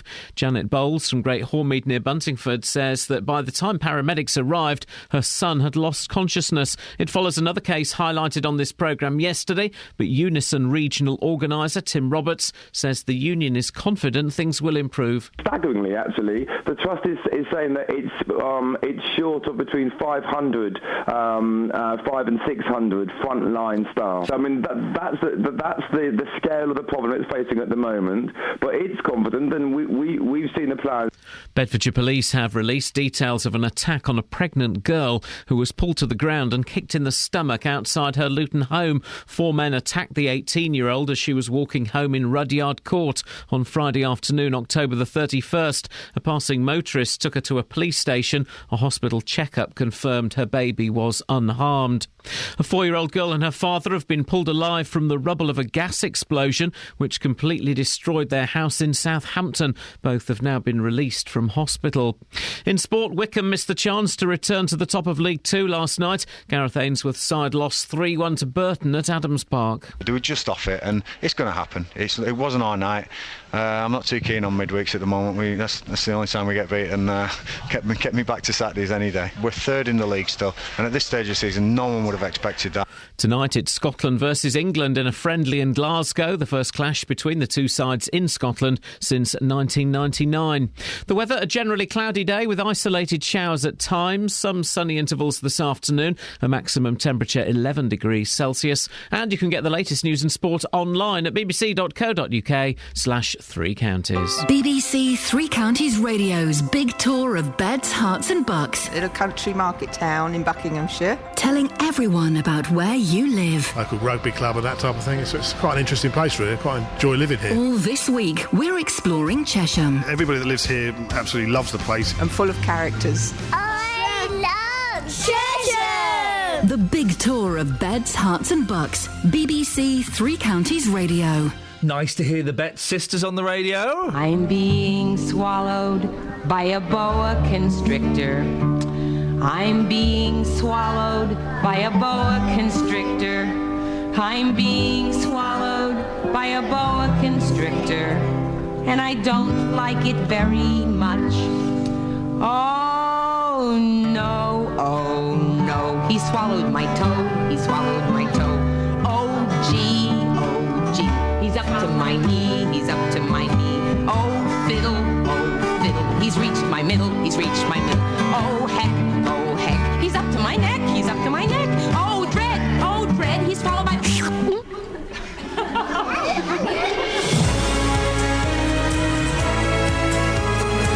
Morning, guys. Morning, itchy heads. Iain Lee, BBC Three Counties Radio. Councillors stepping down.